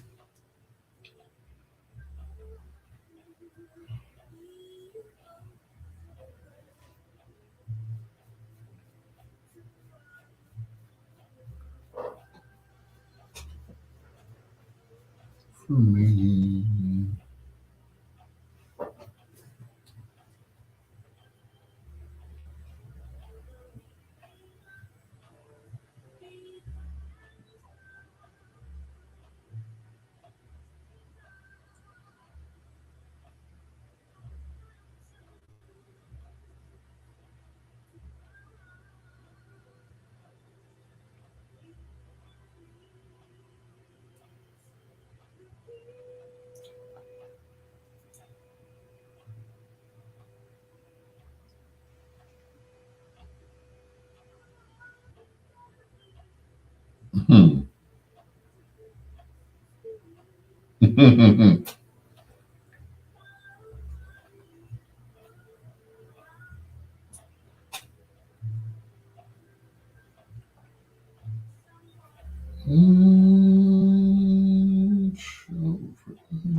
Oh my goodness. Nancy Wilson, Someone to Watch Over Me.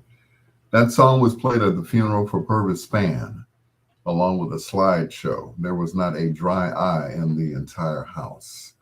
Someone to Watch Over Me. Couldn't have been a better song. Your peanut butter brother, Dr. Al Greer. This is Bedtime Stories, the show designed with the lovers in mind, where we put you to bed, but never to sleep with the greatest love songs of all time. Even though this young lady only did this one song, she did a great job. Tracy Spencer is her name. It's called Tender Kisses on Bedtime Stories.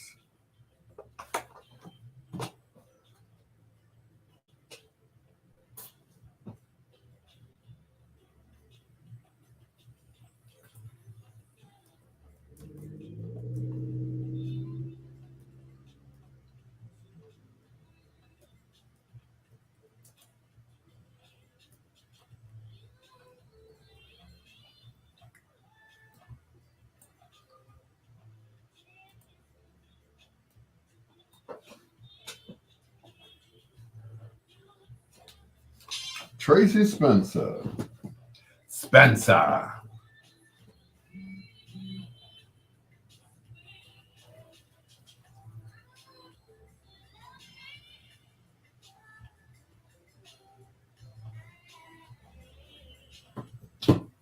Mm-mm.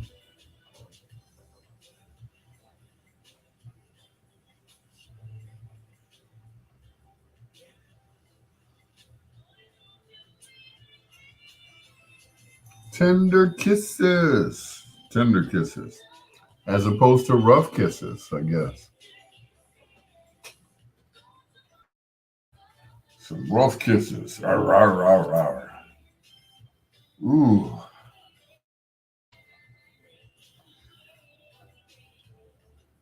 Ooh, excuse me. And just think, I still had a nap today. Mm.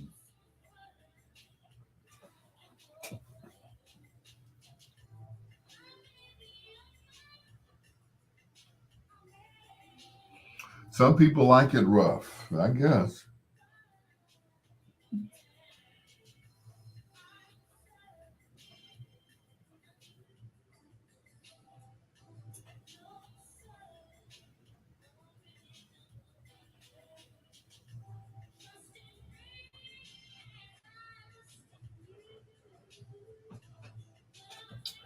Some people like it rough.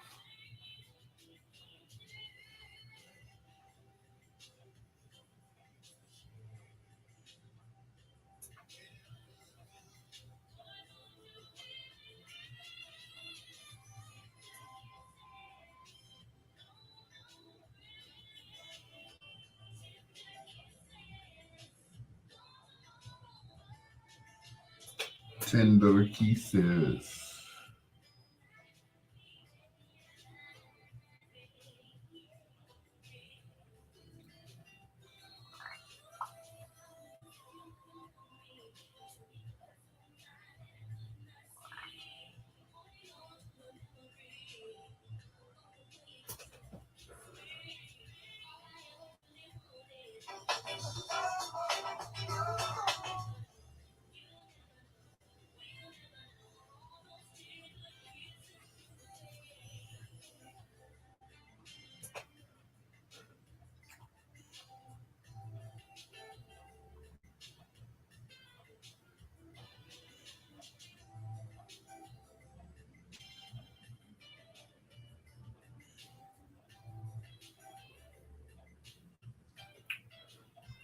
Wah.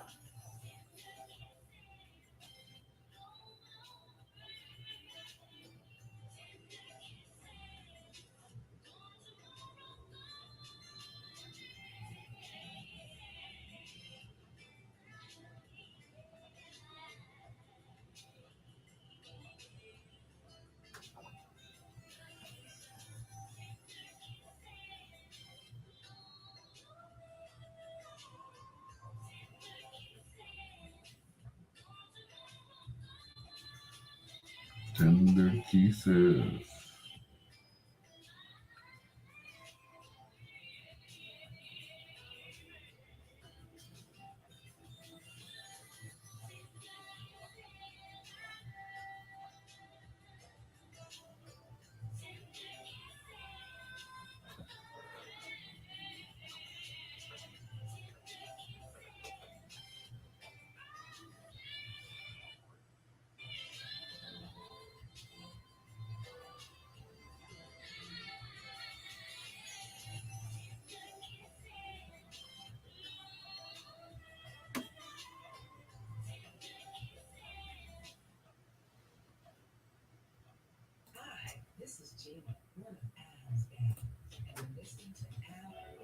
Bedtime Stories.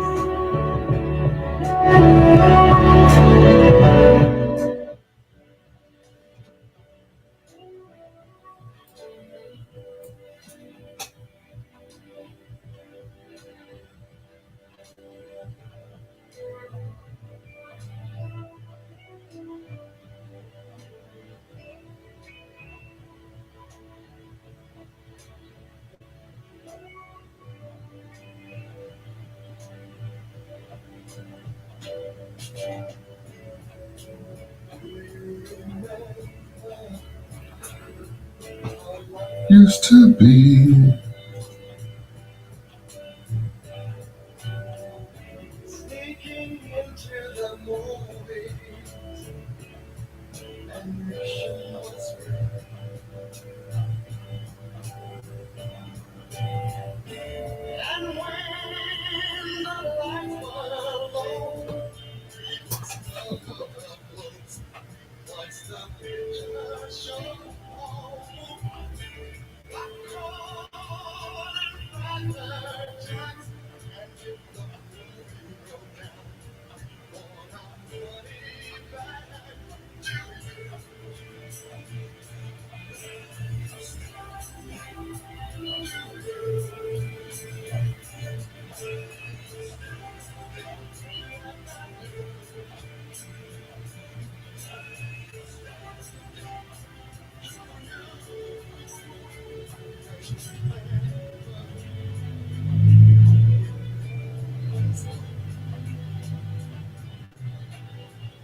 It's such a thrill.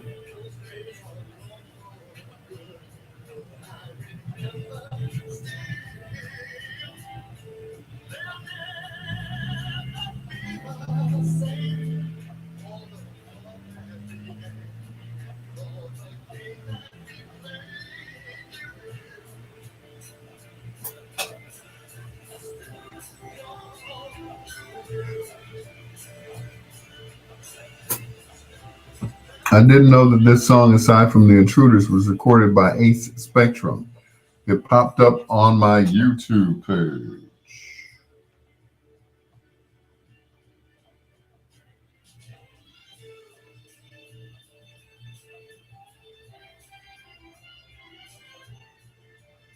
Ah,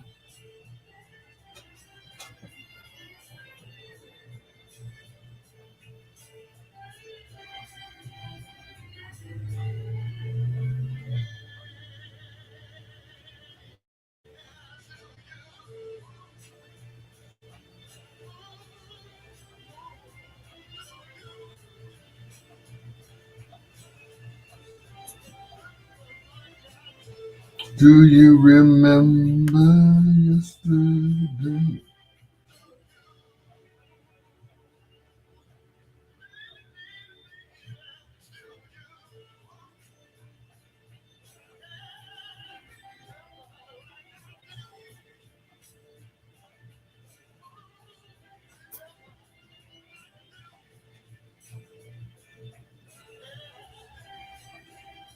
Do you, baby, baby, baby, baby, baby?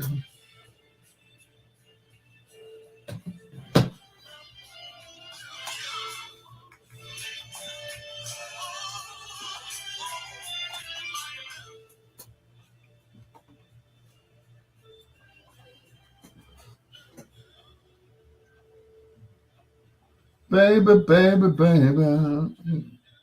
Do you remember yesterday? Called New York City. Do you remember yesterday?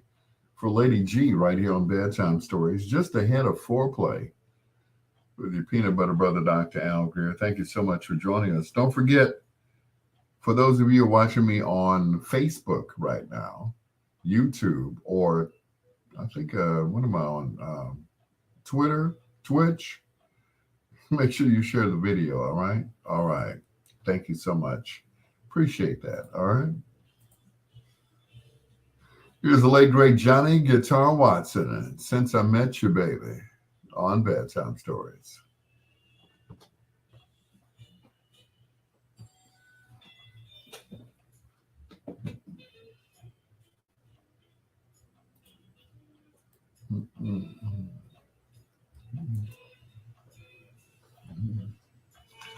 Good night, Lady G. Mm-mm, mm-mm. Bo-do, bo-do, bo, bo, bo. Bo-do, spa-do, bo, bo, bo, bo, bo, bo. Mo-hong, boom, boom, boom, boom, bo, bo.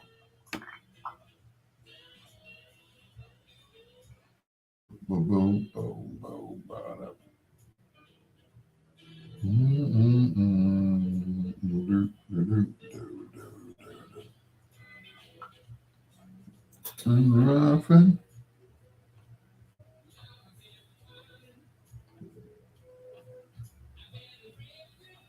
Ooh, and running.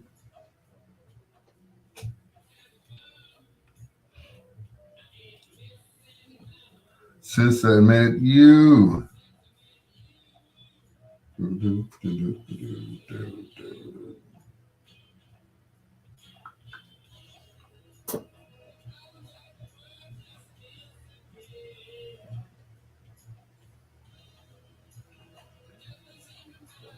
You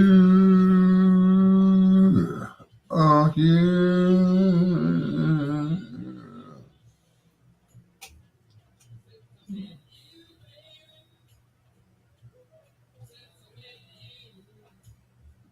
Mm, mm, mm, mm, mm, mm, mm, mm. Ooh, ooh, ooh, ooh, ooh.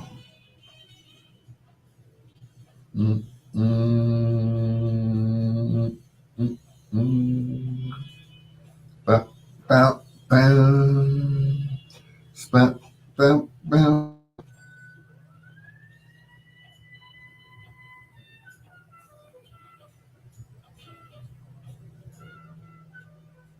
Spoo, do, do, do, do, do, do. Do, do, do, do, do.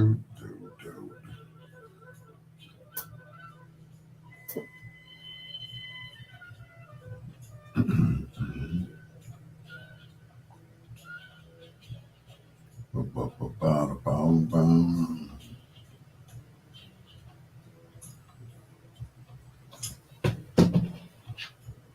Hi, this is Tracy T, one of Al's gals, and you're listening to Al Greer with Bedtime Stories.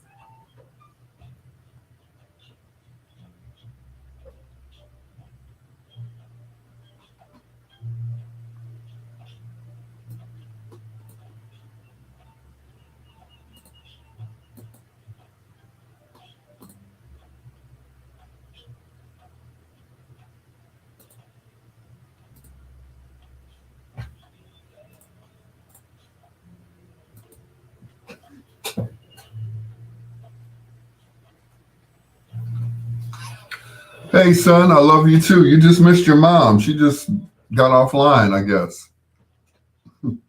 Went back to work.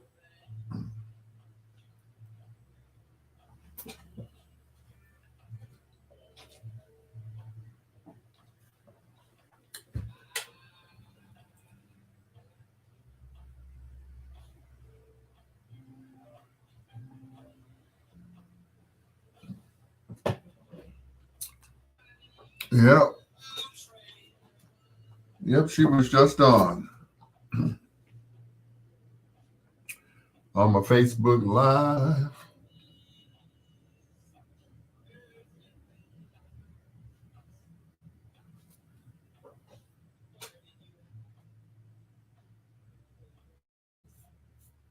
I think I'm gonna go to bed early tonight. What do you guys think? Should I go to bed early tonight, or should I just go to bed at my regular time, 2 o'clock in the morning?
Williams Jean, what's going on? All right, getting baby, huh? Just wanted to say that. Okay. Wait a minute. What did I miss?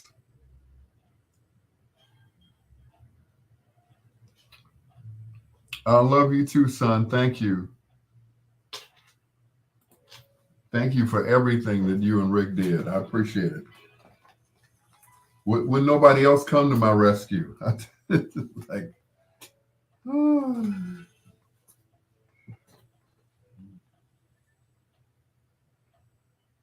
oh, getting ready for work. Okay.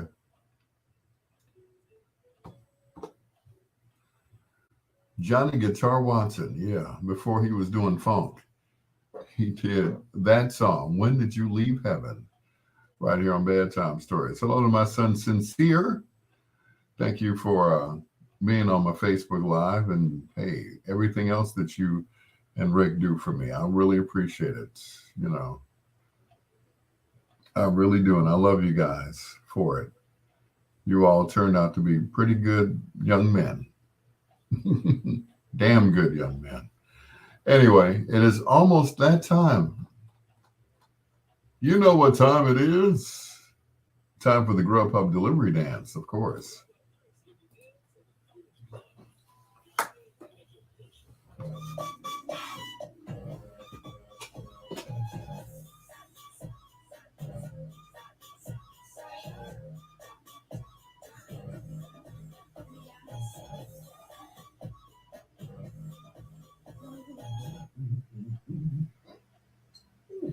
Get the food you love with perks from Grub, which you love.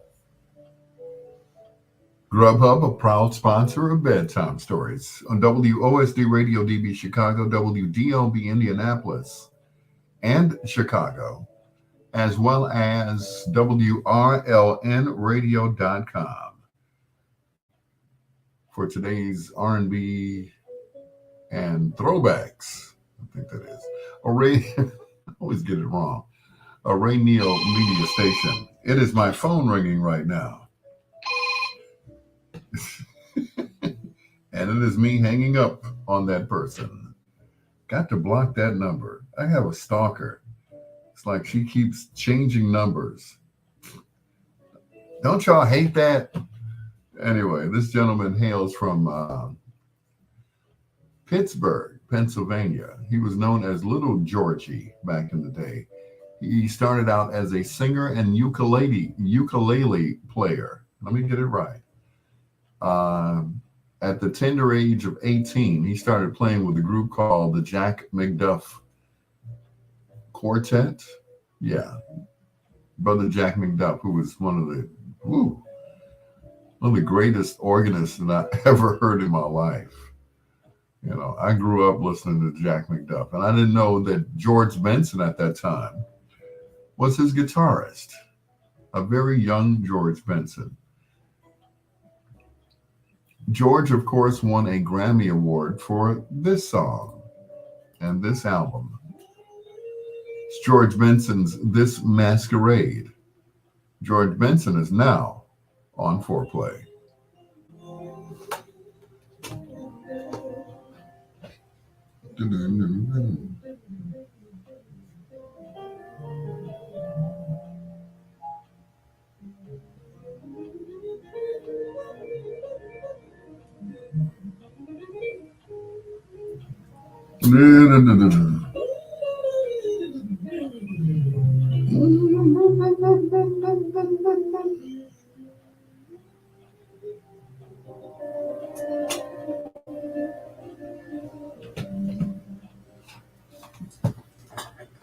This Masquerade.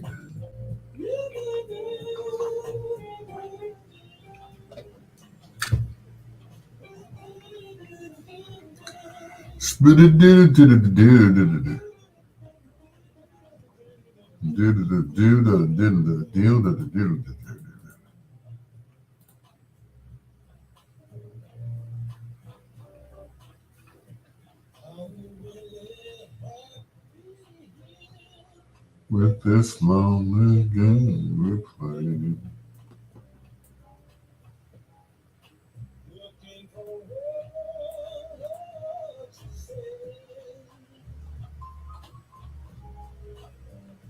Mm, they're standing in. Don't you know we're lost? I heard Lizzo was suspected of being Bobby Brown in a wig. Then I realized she was way thinner.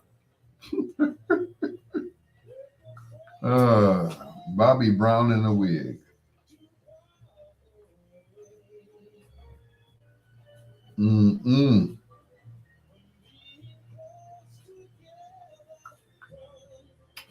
Bobby Brown in a wig. Really? Hmm.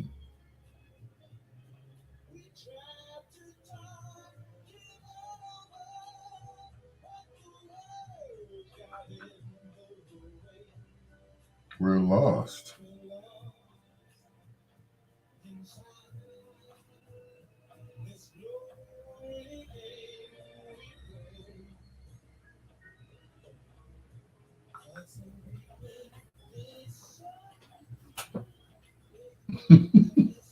Bobby Brown in a wig. Okay.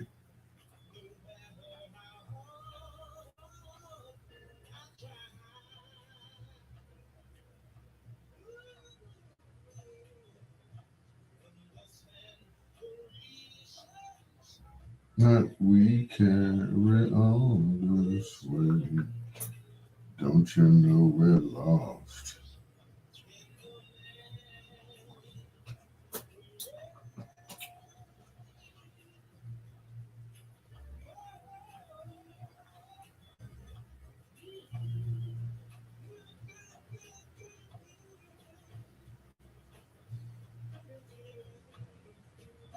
Mm-mm.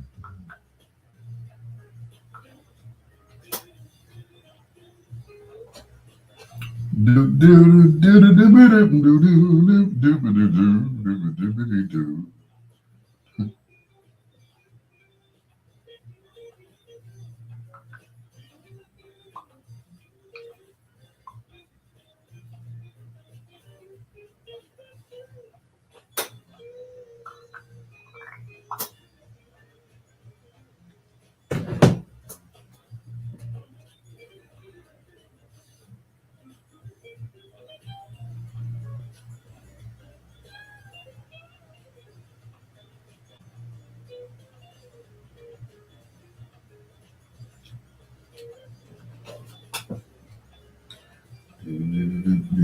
Do.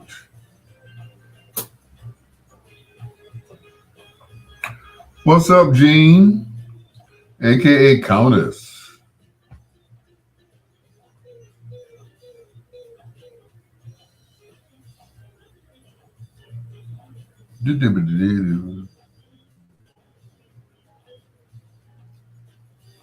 Lawana, hey, what's going on, Lawana?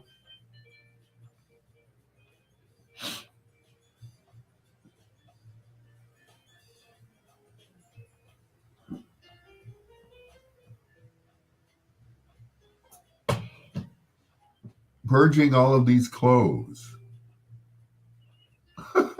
You all can do that. Purging the clothes.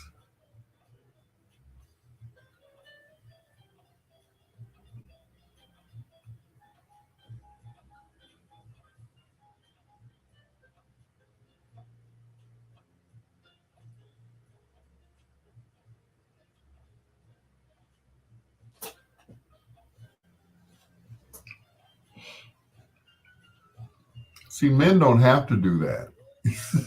I have enough clothes to purge. Mm-mm. Yep. Unfortunately, I have what we call fat man suits. I got skinny man suits and fat man suits.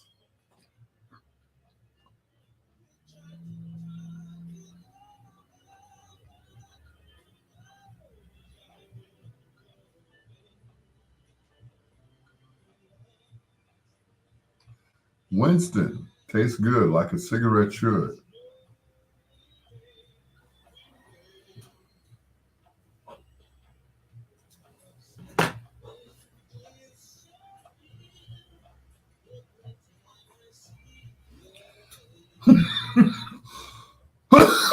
Went down the wrong pipe.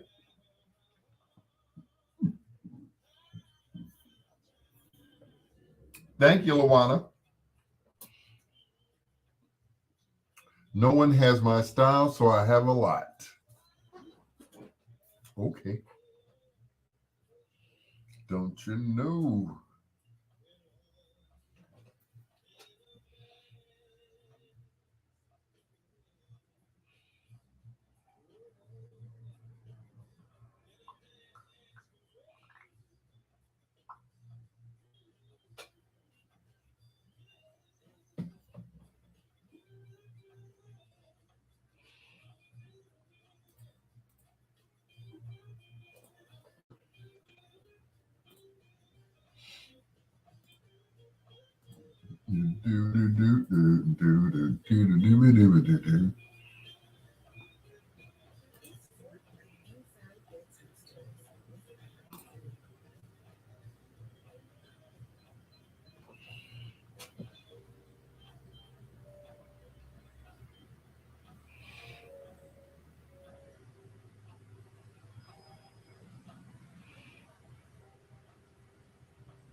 Woo! From Weekend in LA.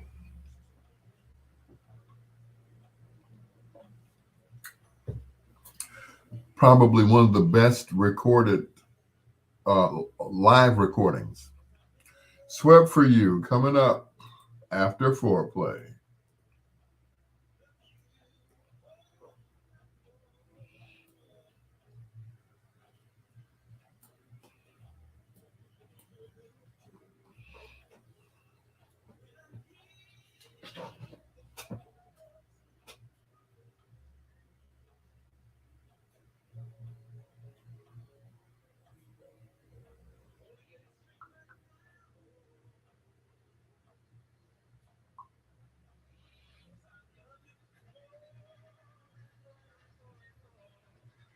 Lady Blue.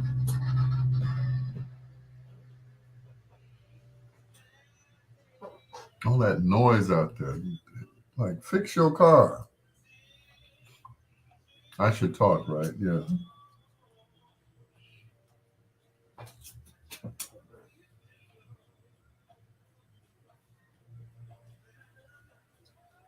Don't worry, this is a rolled up cigarette.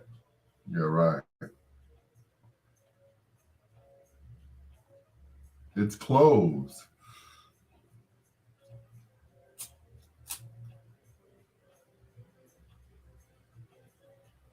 It's like, oh my God, he's smoking.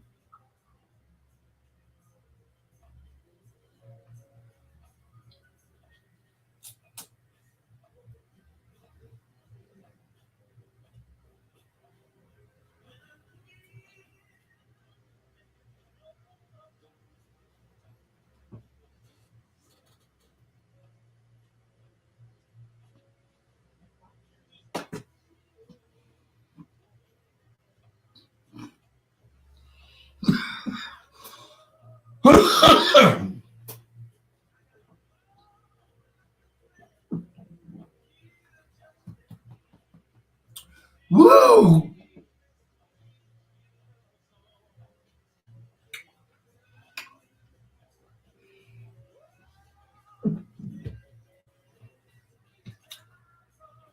Woo!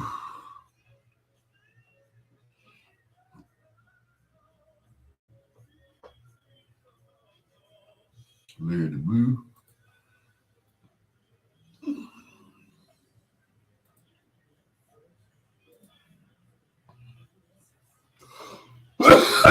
What you say, Countess? It's not crack, so you're good. You're absolutely right. It's not crack.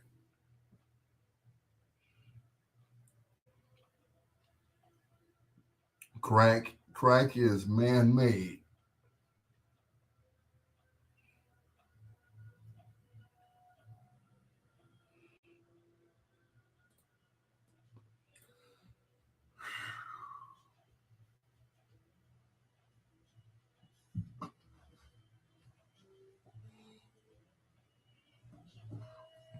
Okay, I'm all right. I'm good.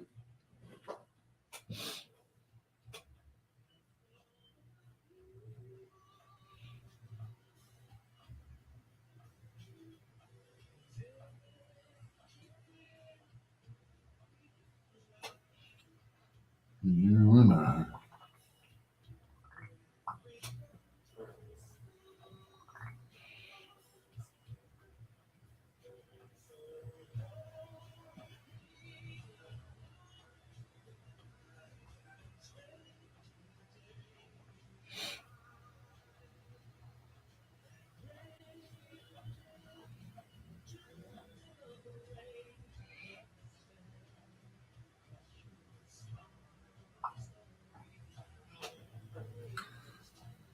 You are the star.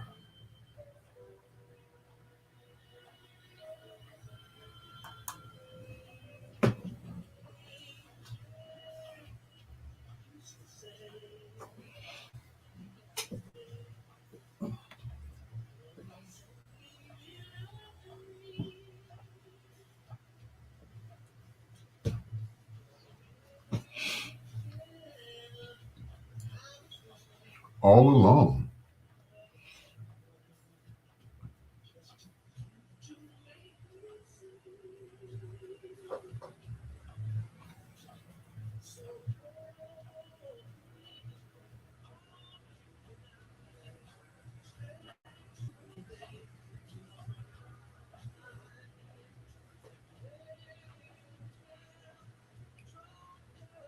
Break the spell.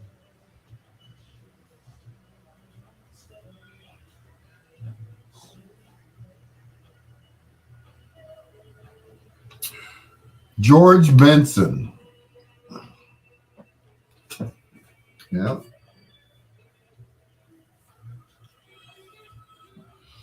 George Washington Benson. Benson? Oh, I missed the news. Oh my God. Oh my God. Oh my God.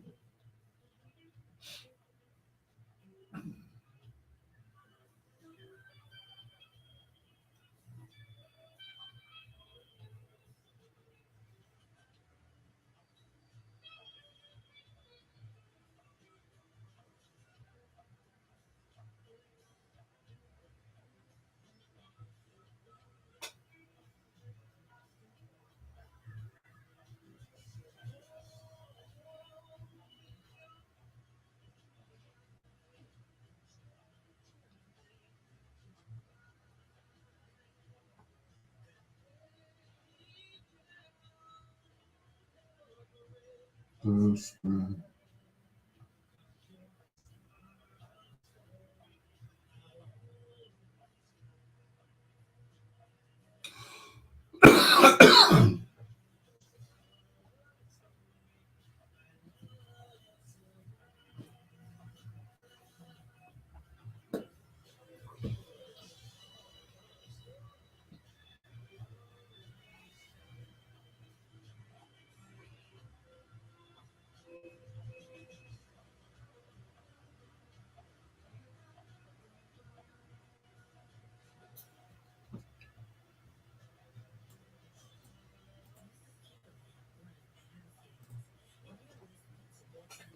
His teacher told him to pick a different profession, said he couldn't sing.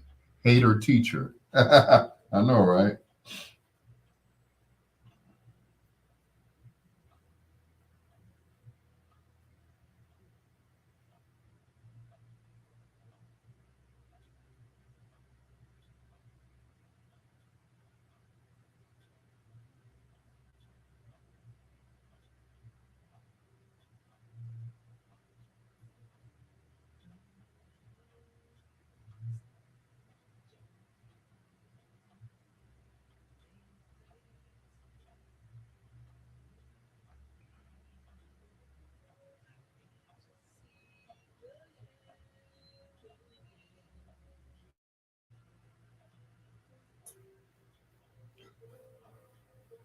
I know, right? Never heard from the teacher ever again.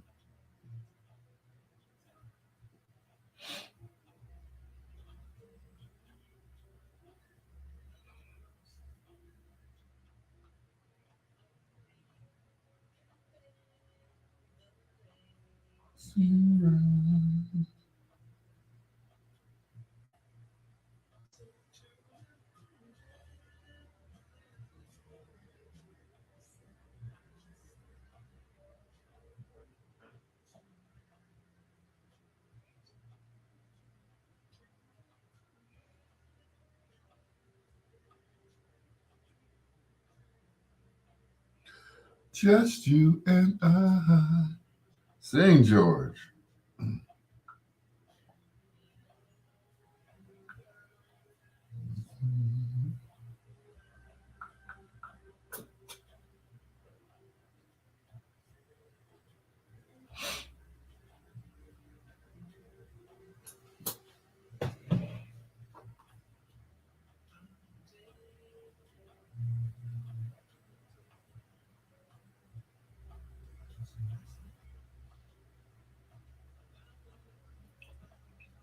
Don't forget to share the video, okay? Okay, do it now. Luana already shared the video, didn't you, Luana? So did Countess, didn't you? Didn't you?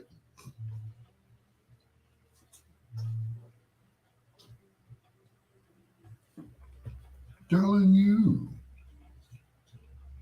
Breath away.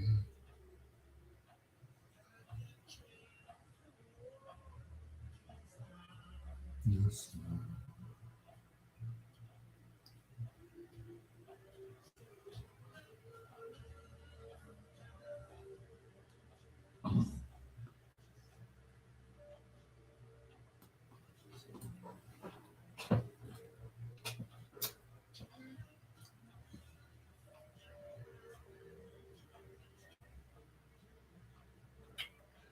Just you and I.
The last two songs produced by Quincy Jones, written by Rod Temperton, and recorded by master engineer Bruce Swedeen. Turn Out the Lamplight and Star of the Story from the album Give Me the Night. Yep. George Benson wrapping up Foreplay right here on Bedtime Stories with your peanut butter brother, Dr. Al Greer. Thank you so much, as always, for being up with me. You could be anywhere you want to be, anywhere else. But you're here with me. Like the OJ said, your body's here with me, but your mind is on the other side of town. Hello to Luana, also to Jean, aka Countess. Thank you so much for being on my Facebook Live, as always. It's your peanut butter brother, Dr. Al Greer. Got some leftovers from Foreplay. I just want to hang around you, baby. I don't care where you go. I just want to hang around you. George Benson, one more time. In Foreplay Part 2, right here on Bedtime Stories.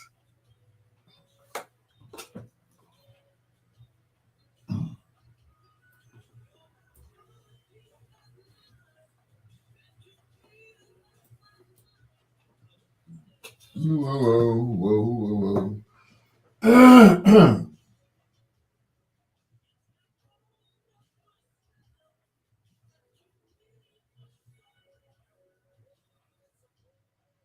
Whoa, whoa.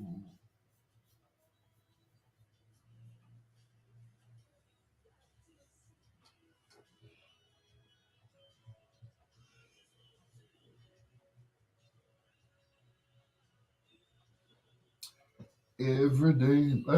Let's see who was on but didn't comment. Uh, Inva or Ingva Ingram. Les Keith Scott. Kiki, what's going on, sir? Sir. Let's see who else.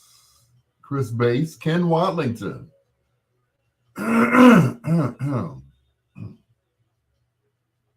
Lawana, hey, down.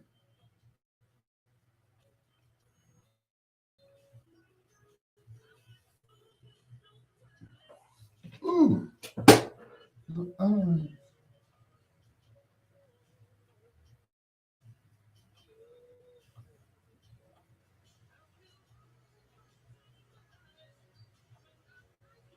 by your side.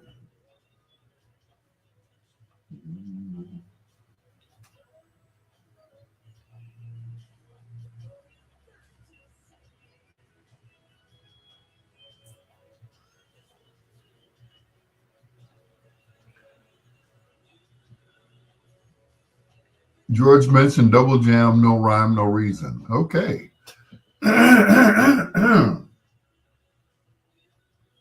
That would be George Duke.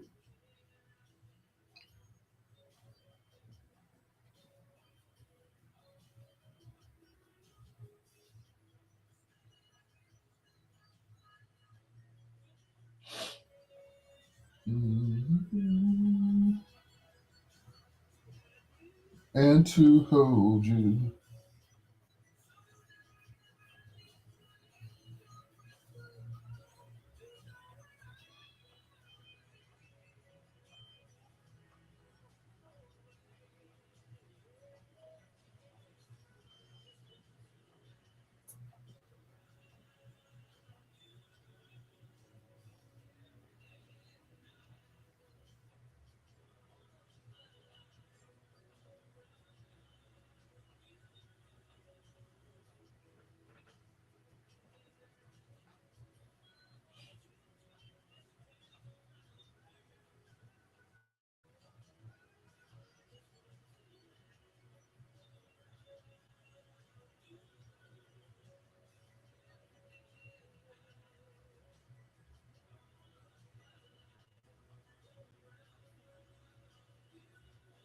That's still a double jam.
Yo, yo, yo.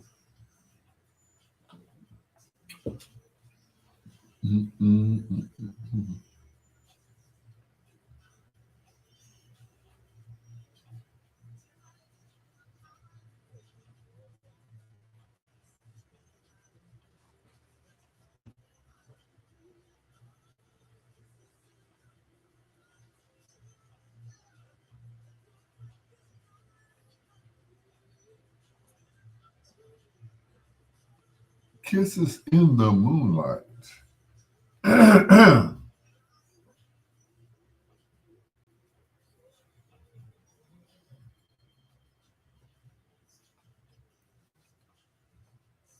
Might make it to Chicago Tuesday. Well, I hope so. That is, if you're coming, then come on. You picked a good time to come. The weather's going to be nice.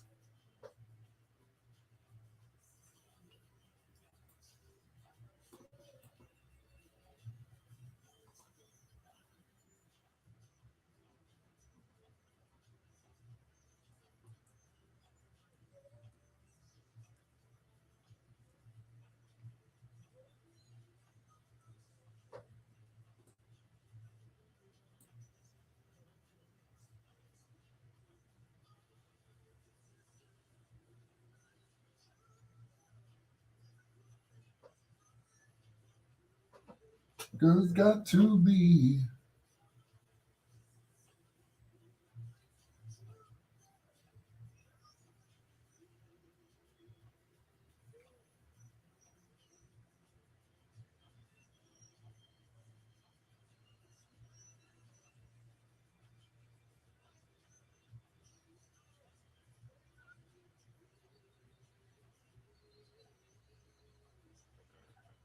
Got some health issues going on. Mm.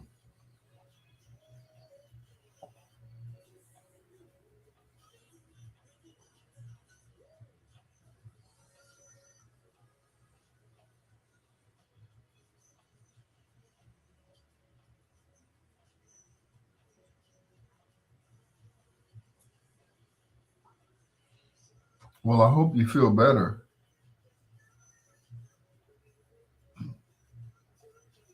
It's like you owe me another kiss.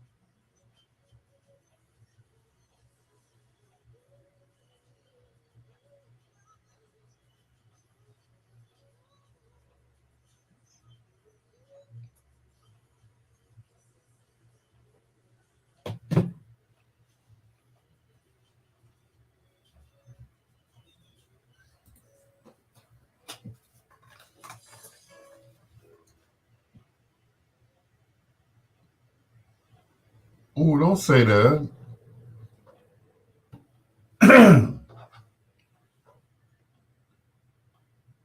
Four plus two more from George Benson. That is Kisses in the Moonlight. Right here on Bedtime Stories with your peanut butter brother, Dr. Al Greer. Thank you so much. I keep saying thank you for being up with me. You know, you could be anywhere else, that whole thing. But just to let everybody know, I really appreciate them. I really do. We have a ball. Sometimes we have heated conversations here, back and forth on Facebook. But otherwise, we're all good. We're all good. At least I think we are. Yeah. I don't know what you guys do when you're not on Facebook with me. I might be out cussing people out or something. I don't know. Anyway, it's your peanut butter brother, Dr. Al Greer. Luana wanted to hear this song. Now, this is not a love song. It's like an anti-love song. But it's slow, and she requested it. So here's George Duke. No rhyme, no reason on Bedtime Stories.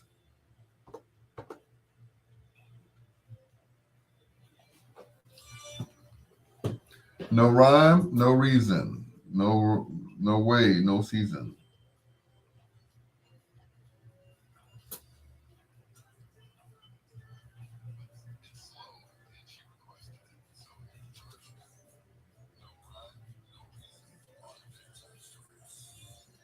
Sound like I was rapping. All righty then.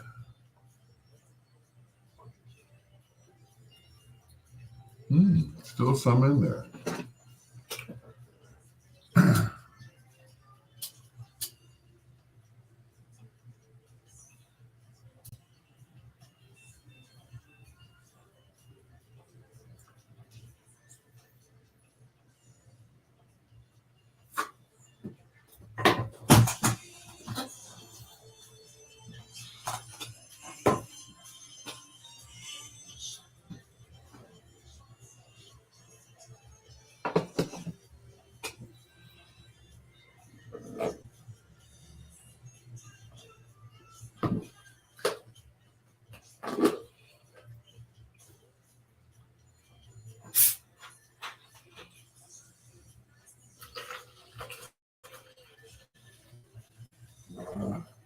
Got kids at home.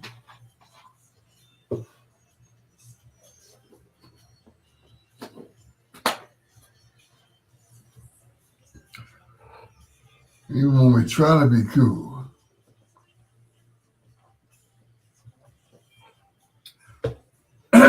So, ladies and gentlemen, what do you think? Because they're being very secretive about his condition. What do you think happened to Jamie Foxx?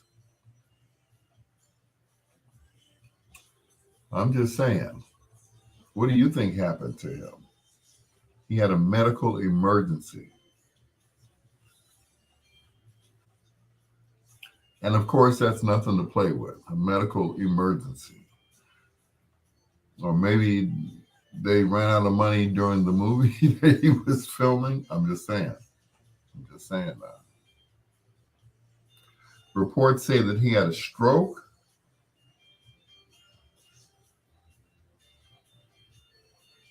Because at first they just said a medical emergency. So if he had a stroke, then now now these days they have ways of reversing the effects of a stroke. So hopefully it can be, you know.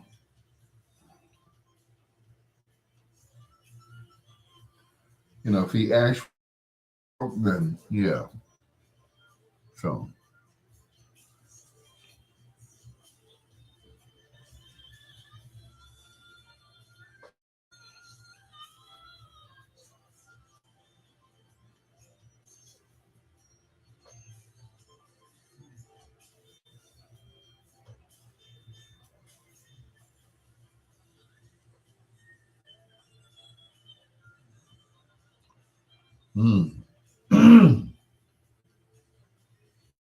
he had a stroke. That is awful.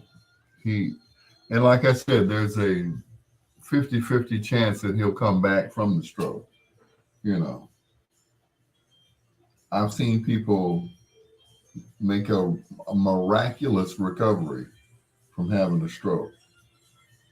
That one person was Richard Peggy. I couldn't believe it. You know.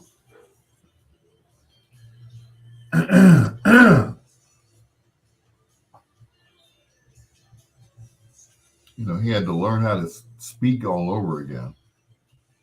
It's like a radio personality who can't talk. Yeah, we got a problem. Yeah, we got a problem. Houston, we have a problem.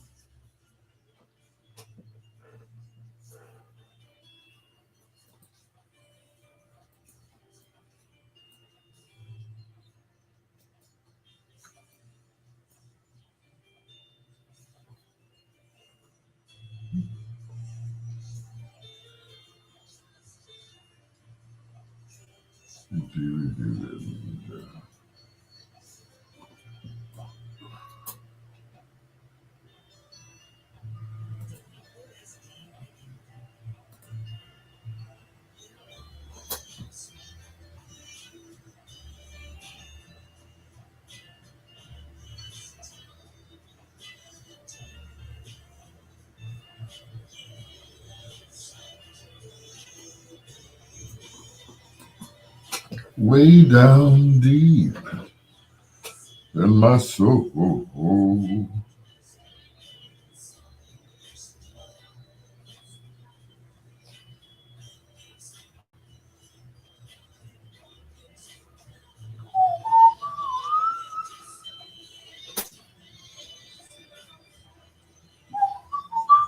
So many people get sick to their stomach. Doesn't anyone get sick to their knee or their elbow?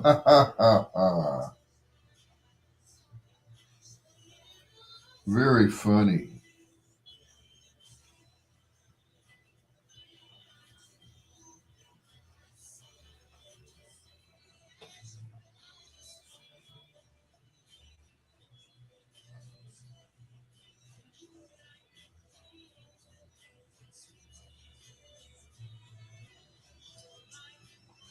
I'm like dust in the room.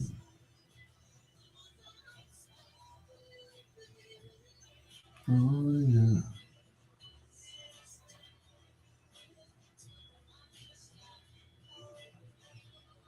For, for you, baby.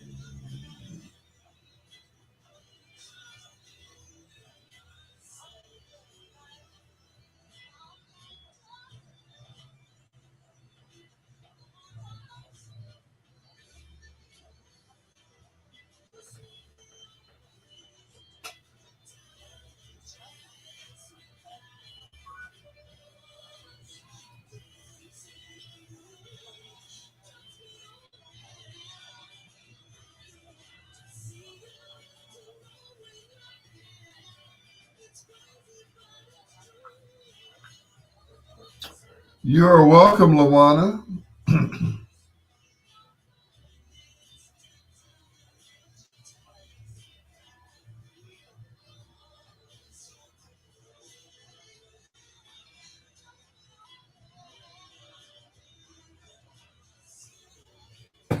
Can't help but be swept.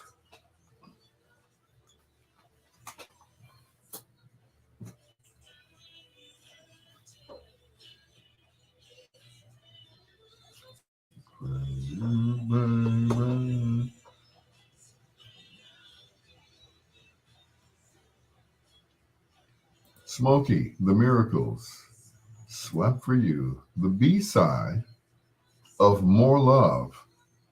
Yep, man. Back in the day, the A side, in some instances, the B side was just as good or better than the A side. How did that happen? I don't know.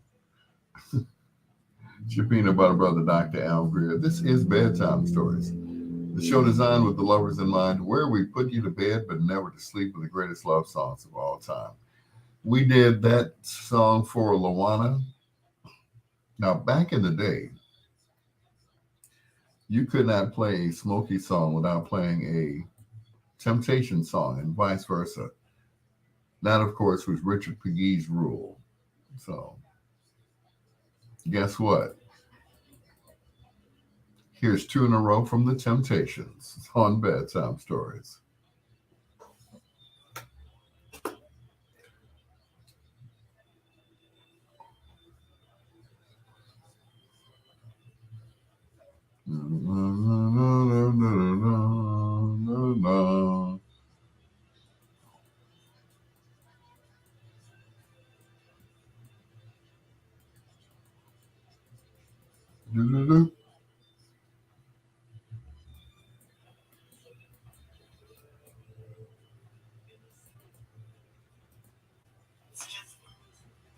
Waste of time. He blew your mind.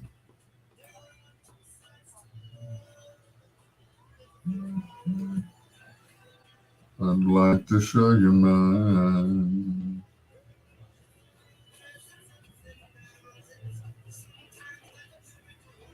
Shut it up, shut it up, shut it up.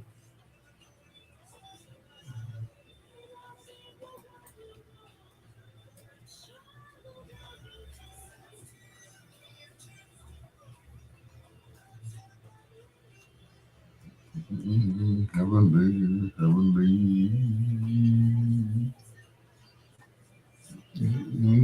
you smile, you smile. Heavenly, heavenly,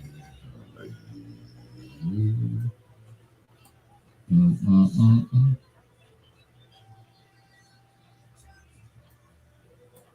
Be fair to your heart. You're back on love.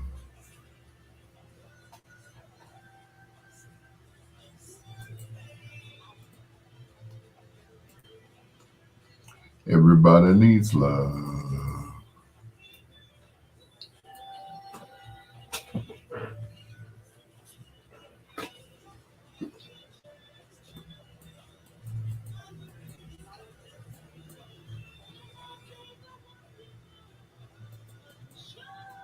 Mm-mm.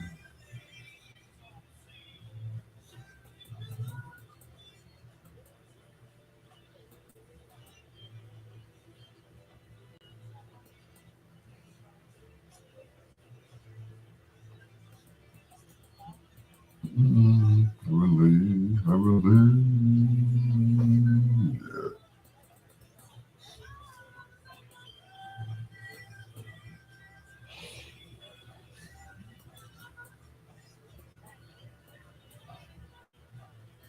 Mm-mm-mm-mm.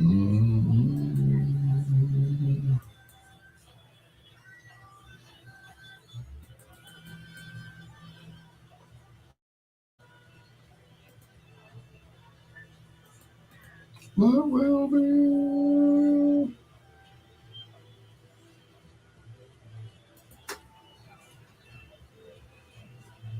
Mm-mm.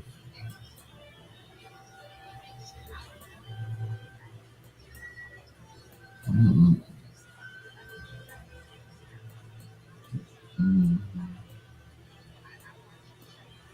Mm-mm.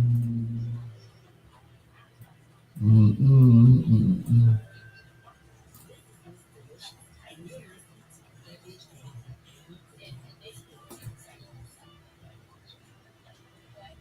Mm-mm.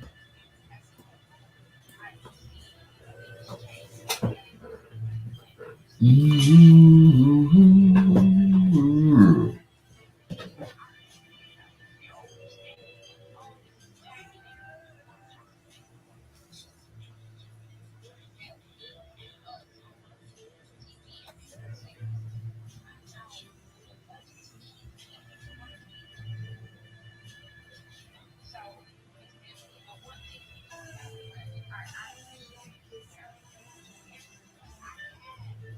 I like your style.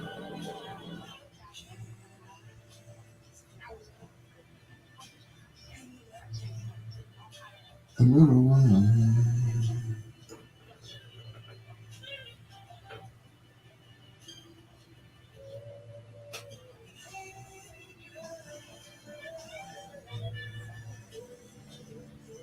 Hey, girl. Those kids on cars need a spanking. Their parents do. Yep, you're right. My thing is, if they start charging the adults of these teenagers or young adults that are shooting, then I bet you nobody will commit no crime.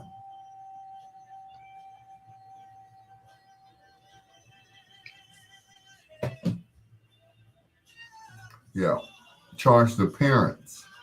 When the child commits a crime, then you go to jail too.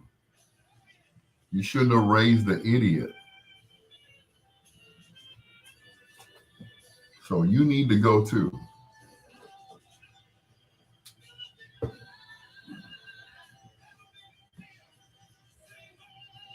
Oh, yeah.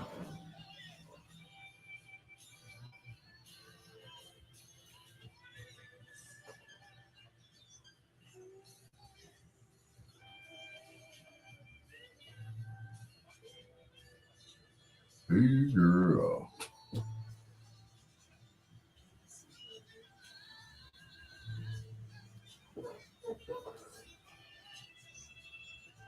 Oh, that was very effective in Indiana. I'm sure it'll work.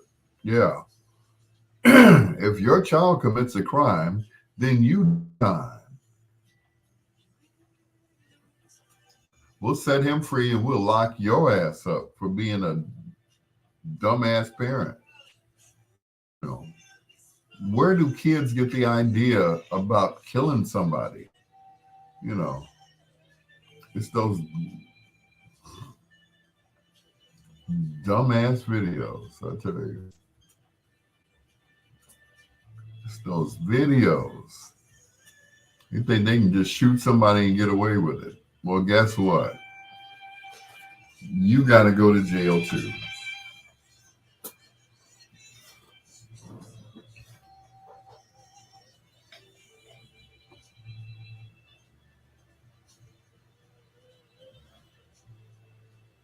Mm,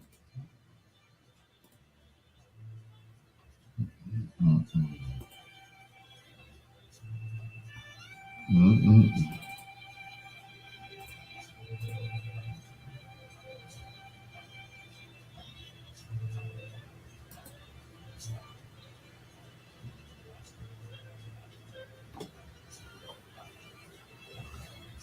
Listen to the strings on that song. Paul Reiser outdid himself that day, boy. The Temptations, two in a row. Hey girl, I like your style. Just let that one roll, baby. It's your peanut butter brother, Dr. Al Greer. This is Bedtime Stories, the show designed with the lovers in mind, where we put you to bed but never to sleep with the greatest love songs of all time. You know, you could always reach me on social media. I guess for those who are not on social media and just listening to me, at Al Greer. That's Al, Greer. Also on Instagram at Peanut Butter Brother One. That's peanut, the word peanut, butter, Brotha, brother. Oh, I must have skipped one. Peanut Butter Brother. Peanut Butter Butter is Butta. If you put in BEBUT, never mind. I can't spell tonight. Anyway, we did two in a row from the Temptations. I guess we'll do two in a row from Smokey. I guess. This is You Must Be Love on Bedtime Stories.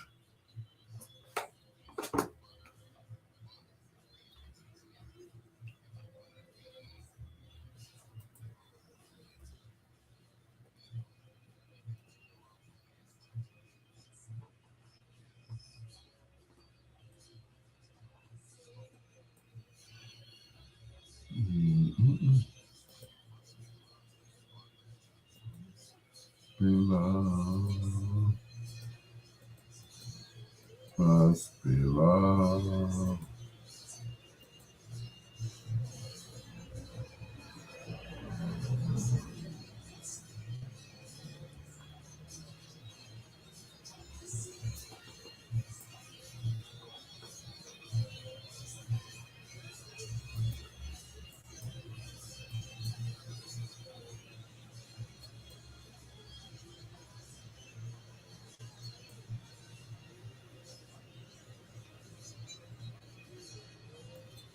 You must be love.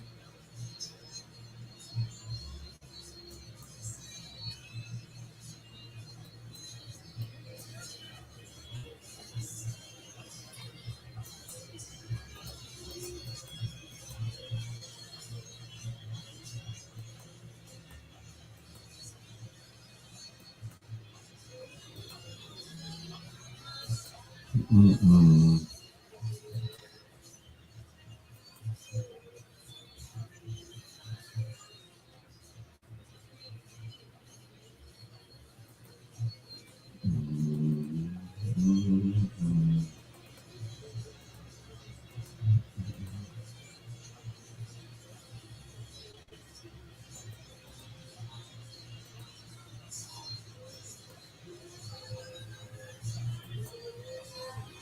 Mm-mm.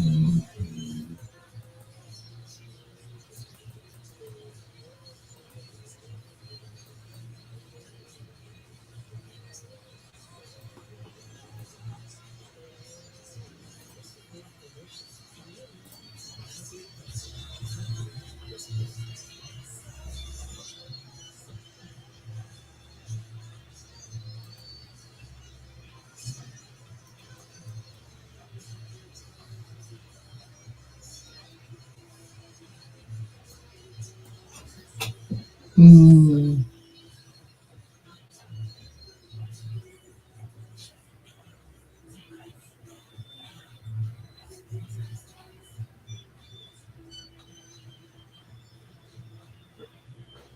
my love.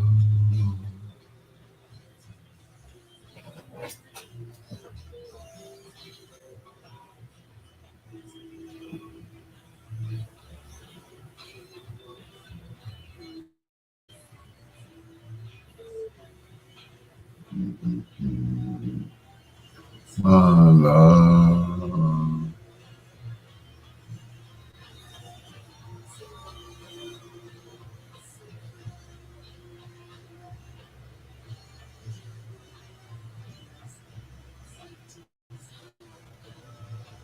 You out of your mind.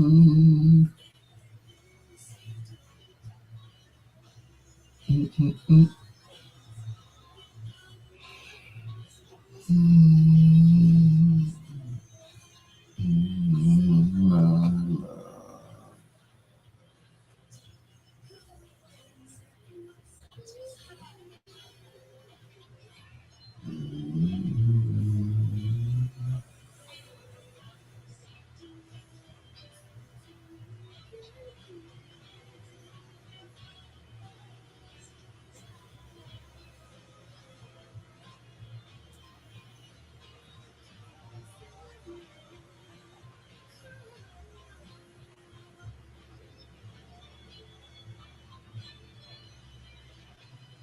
Mm-mm.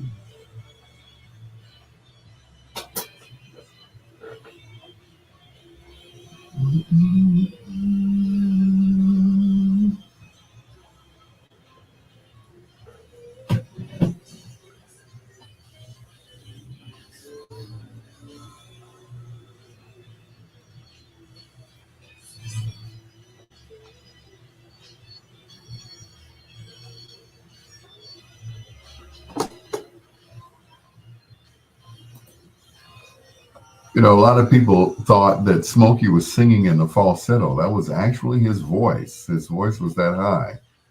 Just like Jimmy Scott, Little Anthony. I mean, just naturally, high falsettos, I guess, or high tenors, I should say.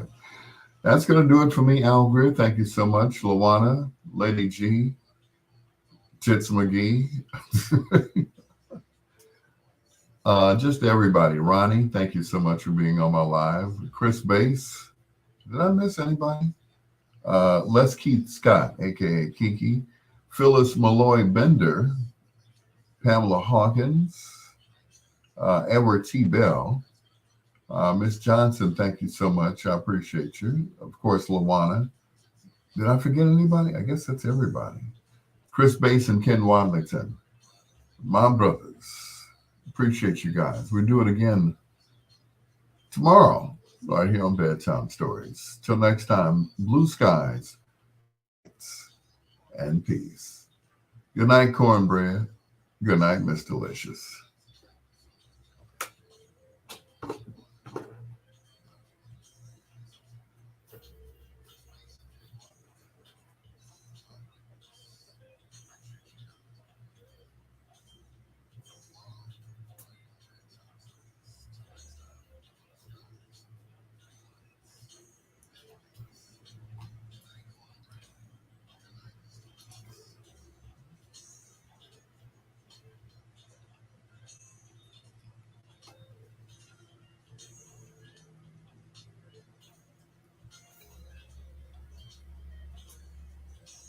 Mm. Mm. Good night, Lawana. Split, split, a dip down. Thank you. Mm.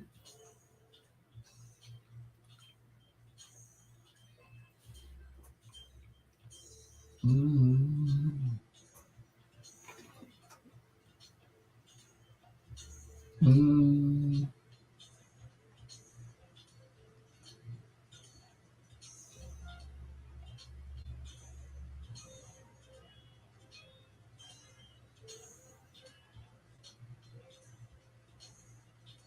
Da-da-da-da-da-da.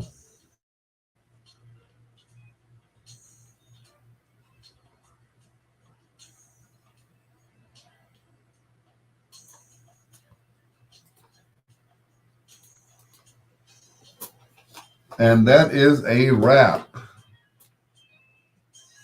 That's the show right there, right there. That's one for the books. Good night, all, and to all, a good night.